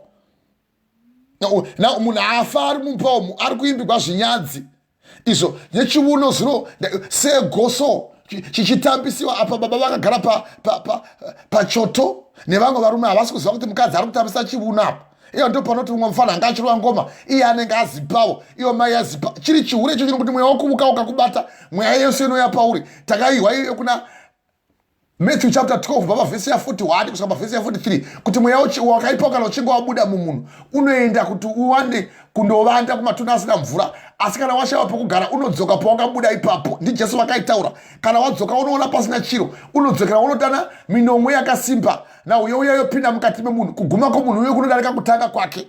Na kana watanga kuda kutambisa chiuno kudaro wakutova nemweya woufeva iwe uri kufunga kuti kuseka uya wengoma uya achanakirwa nechiuno chako iye uti marovera andinoita ngoma nemafambisiro avari kuita chiuno izvo muri kurova mbikiza mai makatopfeka magagada apa makatopfeka kana nezino rebere muchiuno chenyu. Now muri kutamba nekuti makanopiwa mukadzi zino rebere rinoita kuti utambe raakukuisa manje kuti uchiita chihure apa ndopotamba manje. Iye anorova ngoma uya ndopozvipigwa ndopoona manje uye wosekera sure wochitamba one chiuno chake vamboterega timbofema baba vazororapo pamariro. Now izvo ndozviita pana vanorova jiti. Now vanorova jiti yaya kana munhu wauya afa vorova jiti. Now muchidero manje voti hatipoindai timbonofurwa nemhepo ndopamunoita munoita upombwe. No, bhuku yangu tsanangura kuti tizai upombwe. 1 Corinthians chapter 6 pavhesi ya 16. Ani anotadzira miri wako haatadzi miri yake anomutadzira kunze nokuti kana watadzira miri yako wasviba. Nemakei nokuti makatengwa neropa nepamuchinjikwa. 1 Corinthians chapter 6 pavhesi ya 20. Iwo ndio paunenge watadza manje kuziva kuti wakatengwa neropa nepamuchinjikwa miri yako itemberi yaMwari ndo paungoshanda buramakumbo wototi ndaitamba kwazvo. Na ndakaisa zino rebere muchiuno. Na ipapo ndo paunenge wakatora kana musoro wekamba wakamisa musoro mako kuti upfeke kuti vanhu vakutye kwazvo. Izvozvo ndo paunenge wakatora nemunhenga kana weruvangu gunonyima gunoti vava. No, ipapo ndo pautanga kudzora manje nesvikiro rouya nokuti paunodamwa mweya usina unotouyawo. Nokuti ukaverenga 1 Samuel chapter 16 pavhesi ya 14 inoti Mwari vakabvisa mweya wavo pana Sauro ndokubva vaisa mweya wakaipa waita kuti uvhunduke avhunduke kwazvo. Akatosvika panguva yekuda kutobaya iye murume anonzi Dhavhidhi nepfumo waitomuridzira mbira nemutendera mwakuti mweya wakaipa ubude nekuti Dhavhidhi wangaiswa mweya waMwari pari.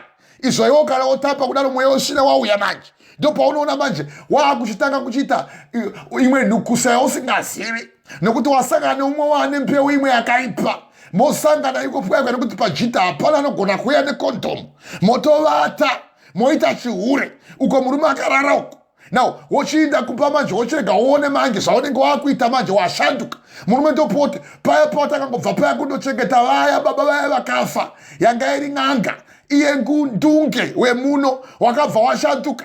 Izvo ipapo waitoimba jiti mweya uyo wakatobvawo ukabva pana ndunge wawaichengeta pawaita bajiti ouya woti dzipa uri iyopo ndo paunenge uchita manje chiuno. Hallelujah, hallelujah, hallelujah, hallelujah. Amen. Praise God. Amen. Mweya wekuuka munovuka so munodana imwe mweya so munotodana imwe mweya so. Now muchiita fanike muri kudzosera mbiri kuna Mwari izvo muri kuzvisekesa vana vevanhu. Hallelujah, praise God. Muchitamba bhikiza so kunge zvinonaka izvo muri kuswededza mweya yenyu kusvina. Now ukaenda kuna varoma vanotakidza fani kuna varoma chapter 1 pavhesi ya 18. Now inondinakidza ndima iyoyo nokuti kutsamwa kwaMwari kunoratidzwa kuchibva kudenga pamusoro pekusada Mwari kwose nekusarurama kwavanhu vanodzivisa chokwadi nekusarurama muchiinda kunganga muchiudzwa unze aiwa kunamata ndekwevarunguku. Now muchidzivisa chokwadi muchitevera svina pavhesi ya 20 pavhesi ya 19 ndiri kungokota kubva pavhesi ya 18 nekuti iri musoro mangu. Nokuti kutsamwa kwaMwari kunoratidzwa kuchibva kudenga pamusoro pekusada Mwari kwose kwavana vavanhu nekusarurama kwavo vanodzivisa chokwadi nekusarurama. Nokuti izvi zvisingaonekwi zvaMwari zvinoonekwa mukati mavo nokuti Mwari wakazviratidza izvo kwavari. Muchitopiwa mweya wokufema so hautozivi kuti anokufemesa ndiani. Ukadzika pane ndima iyo pavhesi ya 20 nokuti kubvira pakusikwa kwenyika izvo zvake zvisingaonekwi iro simba rake guru risingaperi noumwari hwake zvinoonekwa kwazvo zvichizikanwa pazvinhu zvose zvakaitwa kuti varege kuva nepembedzo muchifunga kuti makangwara. Now nokuti vaimuziva havo Mwari asi havana kumukudza kana kumuvonga vakafunga zvisina maturo nemwoyo yavo yose isina zivo ikasvibiswa.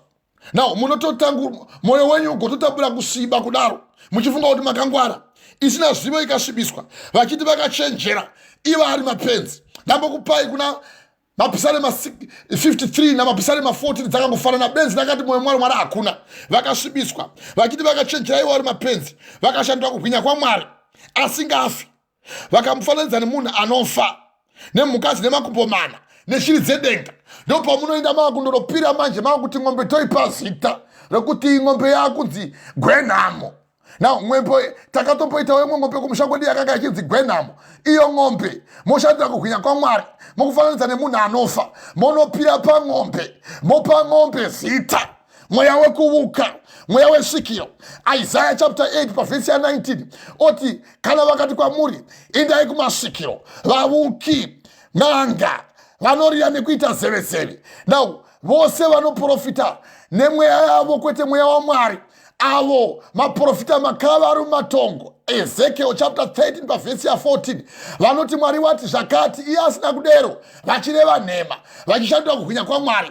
Now muchiwa Ezekiel chapter 13 achitaura mashoko makuru iwawo imi moramba makati tusu muchitevera shina iyoyo kuti munyadzise miri yenyu avo vakatsindirana zvokwadi yaMwari nenhema vakanamatakisikwa kudarika musiki iye anofanira kukudzwa nokusingaperi. Amen. Moenda paguva remunhu wakafa ndo pamunovuchira muchitaura kuvadzosa mumusha kuti vauye vatichengete. Iye vakakona kuzvichengeta ari mupenyu akatofa nechihure kana kuti akatofa nekuba kana kuti akatofa nemweya woufeve kana kuti akatofa Mwari vamurova vaona kuti uyu wauraya mweya yevanhu vazhinji neung'anga hwake. Iye ndo pamamukakata mamuisa mumusha mweya wokuvuka uyo uya pamusoro penyu ouya okadza pamusoro perudzi gwenyu. Ndosaka ndakaparidza pamusoro pekuti ruramisa rudzi rwako. SaDhavhidhi wakauya akanamata akakumbira denga kuti garive rinorangarira iye mhuri yaIsraeri. Israeri ndio Jakobo nekuti Dhavhidhi wakanga azvarwa paimba yaJudha wechinhamba 4 kubva kuna Simeon, Levi, Judah, Gad, Dan, Naftali, Isaac, Zabulon, Asher, Joseph na Benjamin 12 akanamatira nekuti uyu murume anonzi Sauro uyu wakauya vachinovhunzira kuvafi aziva kuti mweya waMwari wabva pauri ati iye handisina mweya waMwari wanga wabva paari. Ndikakuparidzirai ndikakukoterai kuna 1 Samuel chapter 16 pavhesi ya 14 kuti mweya wakanga waipa ukatumigwa Mwari paari nekuti wanga aisigwa kusvina kuti anyadzise miri yake. Iye atsindirana zvokwadi yaMwari nenhema akanamata iye pachake kudarika musiki, iye anofana kukudziwa nekusingaperi. Amen. Saka Mwari mukushiva kwemwoyo yavo akavaisira kusina kuti vanyadzise miri yavo avo vakatsinira zokwadi yaMwari nenhema vakanama nachisikwa kudarika musiki, iye anofana kukudzwa nekusingaperi. Amen. Saka Mwari akavaisa pakuchiva kunonyadzisa nokuti vakamudza shoko raMwari, vakashandura basa rakaiswa naMwari pamberi pavo rikava basa risina maturo kuti rive basa risina mhando. Haleluya, haleluya. Motevera Mweya Wekuuka. Haleluya. Now ndo pamuri kuhwa manje muprofita Ezekiel achitaura pamusoro peMweya Wekuuka kuti mwo munoshandura kubwinya kwaMwari, motota kuporesa mweya usingafani kuporeswa, makutanga kunotora munhu wakafa ari mukati memandlozi kutora kumuisa mumusha. Na mumusha umu wamuri kuda kumuisa umu iye maakumudzosa, iye wakaparadza vanhu, akauraya vanhu, achita basa rekuponda vanhu, achiba ng'ombe dzevanhu, achita basa rekundovhunzira kuvavuki uku yanga iri shasha yekuvuka. Ndoomona kudzosa mumusha kuti mweya uyoyo unotambudza rudzi gose modzosa Mweya Wekuuka. Imi muri vavuki nemoenda kutondobvunza navo kuti todini, vokuudzai kuti bikai doro nokuti vari kuchema, vari kuda doro renyota. Imi moenda monobika doro riya motonokanda zviyo, muchinzwa Isaya achitiyo vanotora zviyo zvetsamo dzebhanhire vanomudza Mwari wangu, vanondimudza, vakandimuka, vakandimura pakati pevanhu vangu netsama dzebhanhire, muchitoita kundobika doro chaizvo kuti akuda kubika doro rechikaranga kuti unze munhu mumusha. Haleluya, haleluya. Muchireva vanhu vangu nhema, verengai maima ipapo chapter 19 muprofita Ezekiel chapter 19 pavhesi ya 13 pavhesi ya 19 chibidzikai mai handei mai Profita Isaiah 13 pavhesi ya 19 makandimura chibidzikai pakati pavanhu vangu nokuda kwetsama dzebhari. Very good. Nezvimbenu zvezvingwa, tsama dzebhari zviyo, muchitoita basa rekutobika madoro kwazvo. Na muchiti tirikuda kudzosa Mwari mumusha. Mwari wamuri kudzosa ndeupi? Moti kwai mudzimu uchatitungamirira upi? Muchiva kuti wakafa hana chaanoita. Na ovona ivo vanoita sonto vanenge vapfeka manje neidzo uniform, kana dzingava dzeHwisiri kana Anglican kana Methodist na kana DACC, muchipfeka muchinzi mai vakapfekedzwa bhachi nababa vakapfekedzwa bhandi. Asi kana mava kumusha uko ndiwo wawashasha, ndiwo unenge wakabata tsama dzebhari, wakuti zviyo zvawakuya, wabika chimira, wabika doro. Iwo uchinzwa kuna Zvirevo chapter 20 pavhesi ya 1, waini mudadi, doro mupopoti, ani anobatwa nazvo ibenzi, hana kuchenjera. Why can't we say amen? Fambai mai makandimura pakati pavanhu vangu nokuda kwetsama dzebhari nezvimweni zvechingwa kuti muurayi mweya usingafani kuurawa nekuporesa mweya usingafani kuraramiswa. Handei muchirevera chinyi? Muchirevera vanhu vangu nhema, dowa ivo votevera nhema dzenyu. Ivo votevera nhema dzenyu nokuti muri vavuki. Ivo vototeverawo nokuti unoda kuvukwa. Famba mai naizvozvo pavhesi 20 nezvozvo zvanzi naShe Jehovha, tarirai ndine mhaka nezvifukidzo zvenyu zvamunovhima nazvo mweya yavanhu zeshiri. Very good. Imi munoita basa rekutora vanhu muri chiti tinoda kukuvukai, uyai kunotokunamatirai nawo sekumasowoko munototogwa modzichiisa pasi, uyapfugame iko kwanzi usapfugame umwe munhu kunze kwangu ini Mwari. Akataura Mwari kuna Exodus chapter 20 mitemo inogumi, nawo akataura kuna Deuteronomy chapter 6 kuvambidzwa kana kuti kupambidzwa zvepamusoro negumi. Exodus chapter 6 pavhesi ya 5, usawana wamwe Mwari kunze kwangu ini, usafugira mumwe munhu zvechiri kudenga kana pasi pari pezuva kana panyika, iwo upfugama nawo mava kuvhimiwa manje. Naizvozvo zvanzi naJehovha, tarirai ndine mhaka nezvifukidzo zvenyu zvamunovhima mweya yavanhu seshiri, mava kuvhimiwa manje seshiri. Haleluya, haleluya. Fambai mai, ndichazvibvarura pamaoko enyu. Ndichabvarura pamaoko enyu vanovukavo. Fambai mai, ndicharegedza mweya iyo, mweya yemunovhima. Verengai zvakanaka mai, ndichazvibvarura pamaoko enyu, ndichazvibvarura pamaoko enyu, ndicharegedza mweya iyo, mweya yamunovhima seshiri, nemicheka yenyu ndichaibvarurazve, ndirwire vanhu vangu pamaoko enyu, varege kuzova maoko enyu kuti muvavhime muvavhime zvino muchaziva kuti ndiri Jehovha. Verengai zvakanaka, musarivara kana chiparidza vhangeri shoko raMwari. Haleluya, verengai chipidzikai. It's important verse that one. Yes,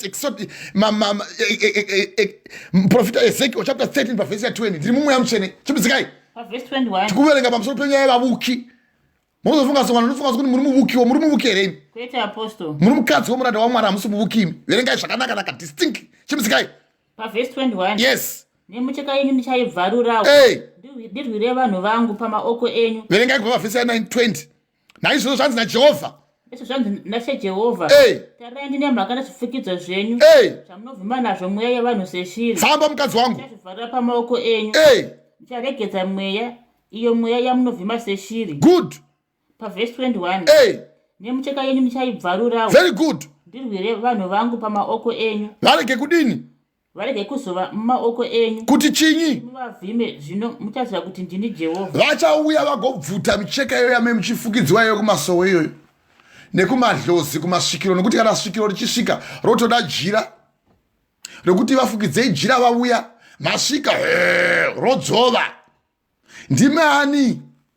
Ndini sekuru, kwakadii kwamabva? Kunopisa, dai mandipawo mvura. Mvura yanoreva idoro. Imapa munenge matotanga kutotsindirana zvokwadi yaMwari nenhema. Mona madakisikwa kuti ari kamusiki. Iye anofanira kukudzwa nekusingaperi. Amen. Yana anchikotera kubva kuna vaRoma chapter 1 kubva pavhesi ya 22 kusvika pavhesi ya 25. Menye matobika doro kwazvo.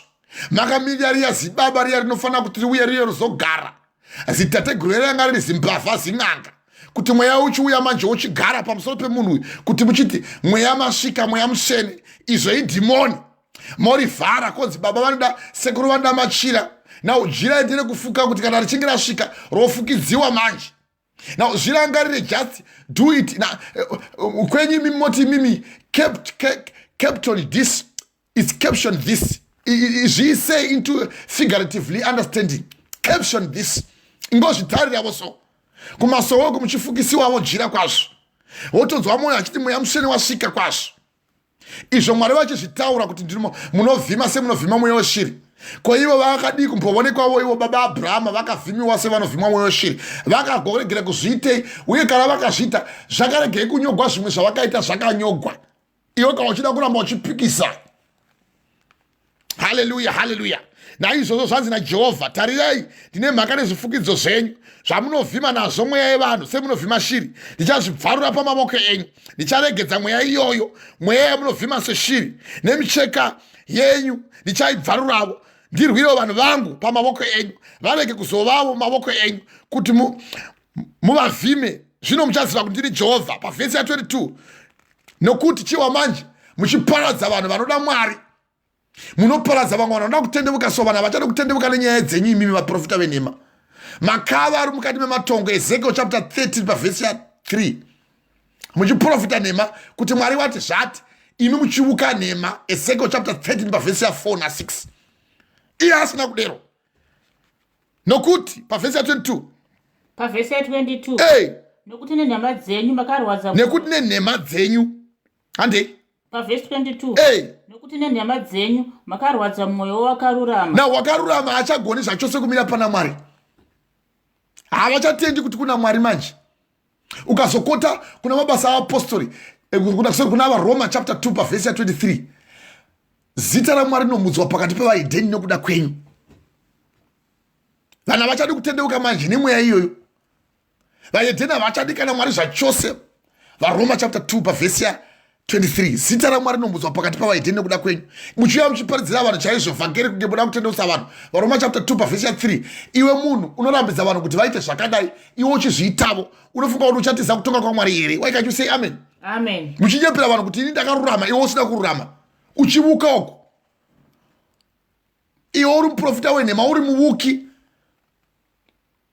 Vaprofita venhema, matongo, makava ari mukati mematongo.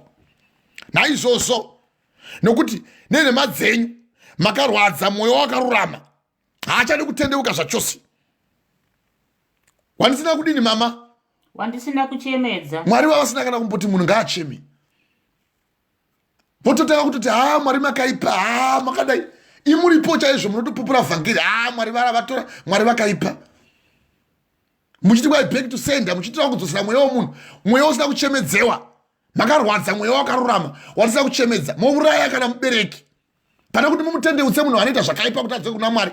Mweya wakarurama, mamuchemedza manje.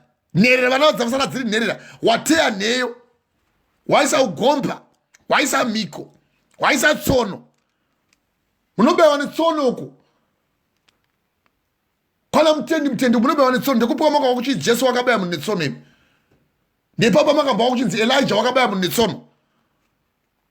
Ndakaudza mubereki wangu baba wangu ari kumusha kuti ibvai muzvivi atabva vobva vodzoka kana variva vakambovhenekerwa vakarara chipo chekudenga vakarara mashoko akanaka vagamuchira mweya mutsvene kana vakatsauka havabviri kuva vandudzazve kuti vatendeuke nekuti vanenge vachiroora mwanakomana womunhu pamuchinjikwa vachimumhudza vachimuseka vachimusveverera vaHebrew chapter 6 pavhesi ya4 kusvika pavhesi ya6 watendeuka manje wambotagamuchira mweya mutsvene wohenduka unonetsa kutendeutsa iwe nenge vanova nini nyimo yekuti yakaiswa mukati yekuti ibikwe so yoramba kuibva unonetsa kutendeutsa iwe Jesus tichaibata mangwana wangoiwa pamusoro Jesus kutota trade name yekunge uri mwari usiri mwari so trade name Mweya Wekuuka chapter 3 ndio yatichabata iyo nenhema dzenyu makarwadza mwoyo wakarurama wandida kumbochemedzai mobvuta vana nevabereki vose chero vanga vachiroya madii kuvatendeutsa muchiwa Ezekiel chapter 33 pavhesi 11 handifari nerufu rwawakasarurama asi kuti wasakarurama atendeuka kuzvivi zvake tendeukai mungafireko vana vemi paIsraeri chimisikai maifesai zvenyu mukasimbisa maoko owakaipa wazviona manje wakaipa manje wasimba manje hachadi kutombotendeuka taatogoenda kuchechi kunodii kune mhongwe uku kune vanhu vanouraya vanhu uku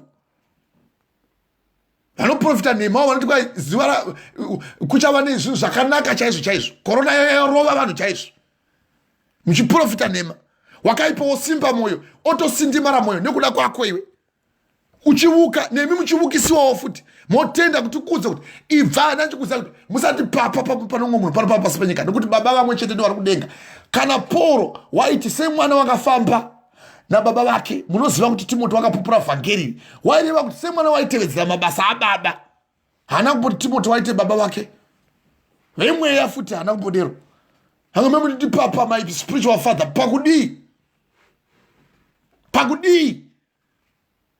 muchirevera futi vanhu nhema muchiti mwari vati zvakati ivo vasina kudero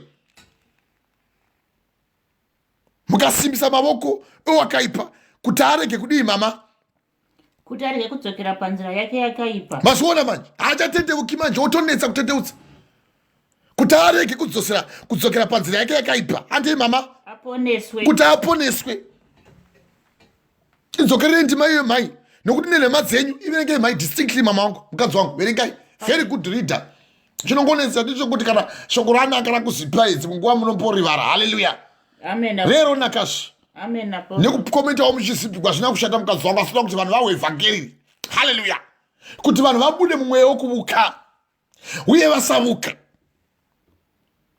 verenga mai pavhesi 22 nokuti nenhema dzenyu fambai mai pavhesi 22 nokuti nenhema dzenyu vakarwadzwa mwoyo wakarurama dowa wandisina kuchemedza wandisina kumbochemedza zvachose munhu akarurama manje wototi nhai vediwe kana kuriko kunamata kwacho kotogoindireiko nhai vediwe ndazosangana navo vaine nyuka yanga ichirutsa mari mongo hwai motema vamupiti munhu imba yavo yemukati kana wangotopindamo ukangotopindamo ndakavura zinyoka warwadza mweya wakarurama uchivuka so uchiudza vanhu nhema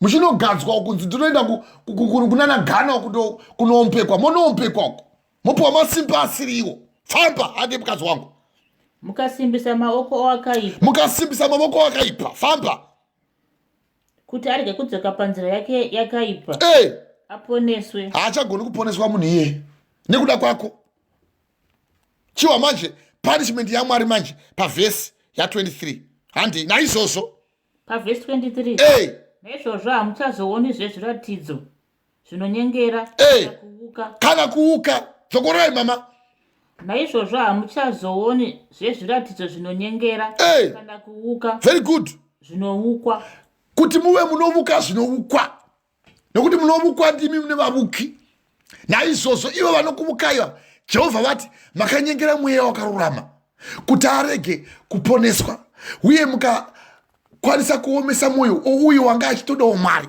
mukachemedza mwoyo wanga usikafani kuchemedzewa, na mukasimbisa mavoko owakaipa. Havachadi kubuda muzivi kuti kana vekuchechi vachiita zvakaipa, saka ini zviri nani kungoramba tiri munyika so nekuvuka kwenyuko. Naizvozvo hamuchavoni zvezviratidzo ivo vavuki zvezvinonyengera kana kuvuka zvezvinovukwa. Nezvozvo zvamunenge muchivuka nazvezvo, watora katende wokaisa ropa kwazvo, wokasunga nekachira keredhi katsvuku, na woinda wochiti kwaindoda kuti nditi mweya wevanhu vose vavo vakafa ngaiuye mukatumu, uyai mutirwire, uchiombera kwazvo uri pamusoro peguva. Na izvo uchizviita kana usiku, na muchiti kwaitononokweva mweya womunhu usiku kana kotodhorora, motoenda sekumushangwiri vochera, votora muti womutarara vochikweva kuti tora kuvaisa mumusha. Izvo uchizviita izvo uchikweva mweya wemuroyi, wemunhu waivuka won'anga, now wemunhu wakanga iri mbavha, wakanga achitoita basa rekutora vakadzi vevanhu, momukweva kotonhorera, nokuti moziva kuti kana auya anoti mandiwisa mumusha kuchipisa, nokuti munoti munonokweva kotonhorera.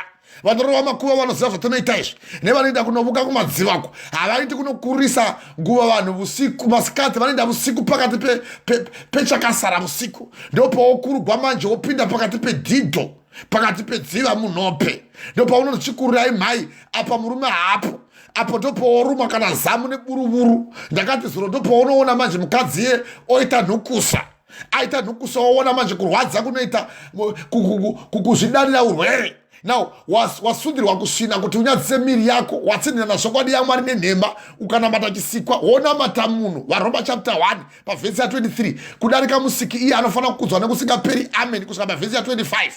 Wototi iwewe washandura kubwinya kwaMwari, uchitomuziva hako Mwari asi hauna kumuvonga kana kumukudza, ukasvibiswa nemwoyo yako yakashayiwa zivo, nemwoyo yako yakashayiwa zivo, uchiti wakachenjera iwe uri benzi, wotofunga sekuti zvawakuita zvakanaka. Zvino Mwari ndopavanoti ivo hamuchazovonizve imi munotovukwa naivo vavuki zviratidzo zvezvinonyengera kana kuvuka nezvinovuka. Ini ndicharwira vanhu vangu pamavoko enyu, zvino muchaziva kuti ndiri Jehovha, kwete ini. Why can you say amen? Amen. Dai Jehovha vangaropafadza kutaura kwamashoko avo. Haleluya. Nyasha dza Jesu Kristu, rudo rwaMwari Baba nekuwadzana kweMweya Mutsvene dai zvanga zvava nemi kubva zvino nekusingaperi. Amen. Ndava kuda kunamata nemi, kukumbira Mweya Mutsvene kuti upinde pakati pevanhu, veve vanomira pachokwadi yaMwari, veve vanogamuchira simba raMwari, uye Mwari akuitei vatsvene kwazvo. Mumire navo, mufambe navo. Haleluya. Mwari makanaka, ndinoda kutendai Ishe Kristu. Maite enyu Mwari, tanzwa mashoko enyu makuru. Baba, tinokutendai nemashoko matsvene anobva kudenga. Tanzwa simba renyu guru Baba rekutidzosa Ishe Kristu kundangariro dzedu. Baba, maita henyu ndinokutendai. Baba, hatidani kuvarotswi, hatidani Baba kuvavuki, asina Mwari Baba Ishe edu Kristu vari kudenga takakwana. Mari maita henyu Ishe Kristu Mwari samasimba. Tinotenda Ishe Kristu nemashoko enyu makuru maturumura kubva Baba mumweya wekuuka.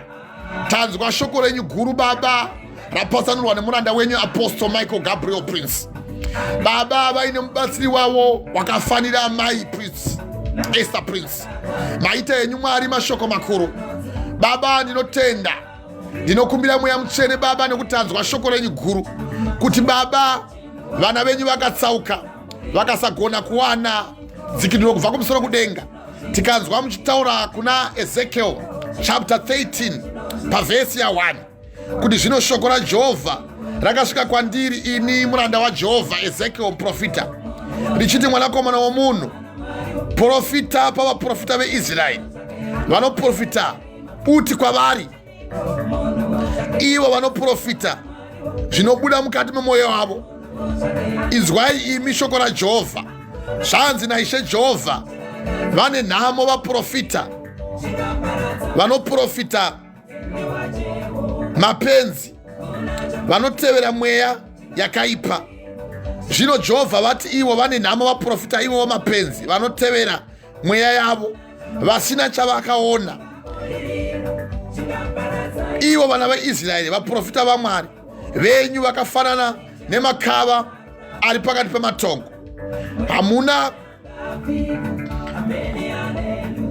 hamuna kukwira muchipinda pakakoromorwa kana kugadzira rusigo rweimba yaIsraeri kuti mumirire pakurwa pazuva raJehovha. Vakaona zvinonyengera, vakaprofita nekuuka kwenhema. Ivo vanoti Jehovha anoti, asi Jehovha haana kuvatuma. Zvino vakati shoko raJehovha rareva izvozvo, vachisimbisa nhema. Zviro kwazvo Baba, tibetserei. Baba, tinoziva makafamba nemurume anonzi Mozisi, mukava Jehovha mukava naye, akakunda Baba kumuvuki iye Faro. Mwari mukamusunungura, akagona kubuda nevana veIsraeri vakapinda munyika yechisikirwa. Zvino zviro kwazvo munotaura kuna Ezekiel chapter 13 pavhesi ya7 kuti hamuna kuona zvinonyengera here, hamuna kutaura kwenhema here. Zvamakati Jehovha anoti, kunyange zvakadaro ini ndisina kudaro. Naizvozvo munoti imi Jehovha, zvamakataura zvinonyengera nekuona kwenhema, naizvozvo tarirai ndine mhaka nemi. Ndo zvinotaura Jehovha. Ruoko rwangu ruchava uye rucharwira, rucharwa navaprofita vanoona zvinonyengera navaprofita venhema. Havangarangariri, havangamiri pamberi paMwari, havangatendi kuna Mwari, asi mukuvuka. Havangagoni zvachose kana kuunganidza vana vavanhu kuti vauye kwamuri. Havangagoni zvachose kutaura zita renyu kuti riuye kumagwaro, kuti rinyogwe Kristu mushoko ramakataura mubhuku reupenyu. Baba, tinotenda, tanzwa mabasa avo, kuti avo vanonyengera, vakafukidza vanhu nezvifukidzo mukati memwoyo yavo, mukati menyama yavo, mukati yemisoro yavo, vachivhima vanhu sevanovhima shiri. Zviro kwazvo muchavabvuta pamavoko avo kuti murwire mweya yavo, iyo mweya yavo vanovhima sevanovhima shiri. Nemicheka yavo muchaibvarura. Zviro kwazvo kuti murwire vana venyu pamavoko avo vavuki. Zviro kwazvo Baba, tinokutendai. Munotaura muchiti imi Baba, makandimhura pakati pevanhu vangu nokuda kwetsama dzebhaniri nezvimedu zvechingwa, kuti muuraye mweya usingafani kuvurawa nokuponesa mweya usingafani kuponeswa, uye muchireva vanhu vangu nhema. Baba, tibetserei. Tirumurisei Baba kubva kuvavuki, uye tirurumisei Baba pakuvuka. Mukataura zvemukati nekuti nenhema dzenyu makarwadza mwoyo wewakarurama wandisina kuchemedza, mukasimbisa mavoko ewakaipa kuti arege kudzoka panzira yake yakaipa, uye kuti aponeswe. Mukazoti Jehovha, nekuda kweizvozvo naizvozvo hamuchazova vavonizve, uye hamuchavapi zviratidzo zvezvinonyengera kana mweya wokuvuka kana kuvuka kwezvinovuka. Ini ndicharwira vanhu vangu pamavoko avo vavuki. Ndo zvinotaura Jehovha, Mwari maita yenyu. Ndinokutendai mbiri kumusoro kudenga. Ndava kuda kunamata newe, unoda kupa upenyu hwako kuna Jehovha. Isa ruoko rwako pahana yako gwerudyi, udzokere kumashure kwangu, unamate nemwoyo wezokwadi, ukumbire Mwari kuti Mwari vakubetsere. Iti Jehovha, makanaka yenyu. Zviro kwazvo hamudani varotswi kana vavuki. Zviro kwazvo hamuna simba varoi kana n'anga pamusoro poupenyu hwangu, nekuti ndinoziva kuti Jesu Kristu imi moga ndimi mune simba.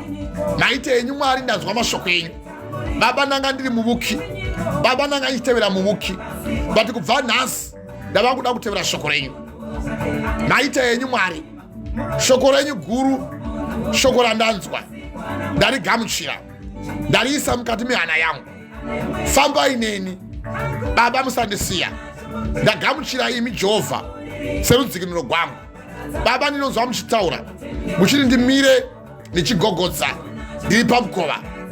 Ani nani anonzwa izwi rangu akazarura musuo kureva mwoyo wake, ndichapinda maari, iye agorayira neni, ini ndigorayira naye.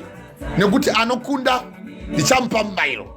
Sezvo ini ndakakunda, ndakagara pachigaro cheushe cherudyi rwababa vangu, naiye anokunda ndichamupawo mubayiro. Baba, pindai mukati memwoyo wangu kuti ndive mukundi, ndimire nemi, nditendeke. Mwari maita yenyu, mabvisa mweya wokuvuka nekundanzwa kuti hakuna chombo chingauya chikarwira pamberi pangu, chikauya chikabudirira pamberi pangu, nekuti ropa renyu riri mukati mandiri. Baba maita, nhasi ndava chisikwa chitsva. Ndatenda Baba neshoko raparidzwa nemuranda wenyu Apostle Michael Gabriel Prince. Baba, fambai neni, ivai neni, garai neni, Ishe Kristu. Ndakugamuchirai kubva zvino Baba, ndichava nemi nekusingaperi. Amen and amen. Kana Mwari vachinge vakusunungura, hakuna anogona kuzarura, nekuti kana anenge azarurirwa naMwari hakuna anogona kuvhara. Bhuku yangu yotsanangura kuti wese wasunungurwa pane zvose. Zviro kwazvo wasunungurwa, chifamba munyasha dzaMwari, urambe wakamira panyasha dzaMwari, uye usadzokerazve muzvivi, uve unotiza mumweya wekuuka.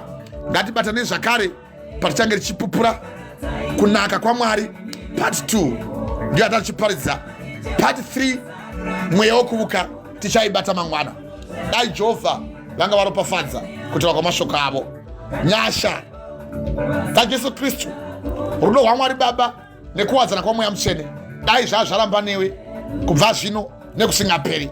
Amen and amen. I thank you.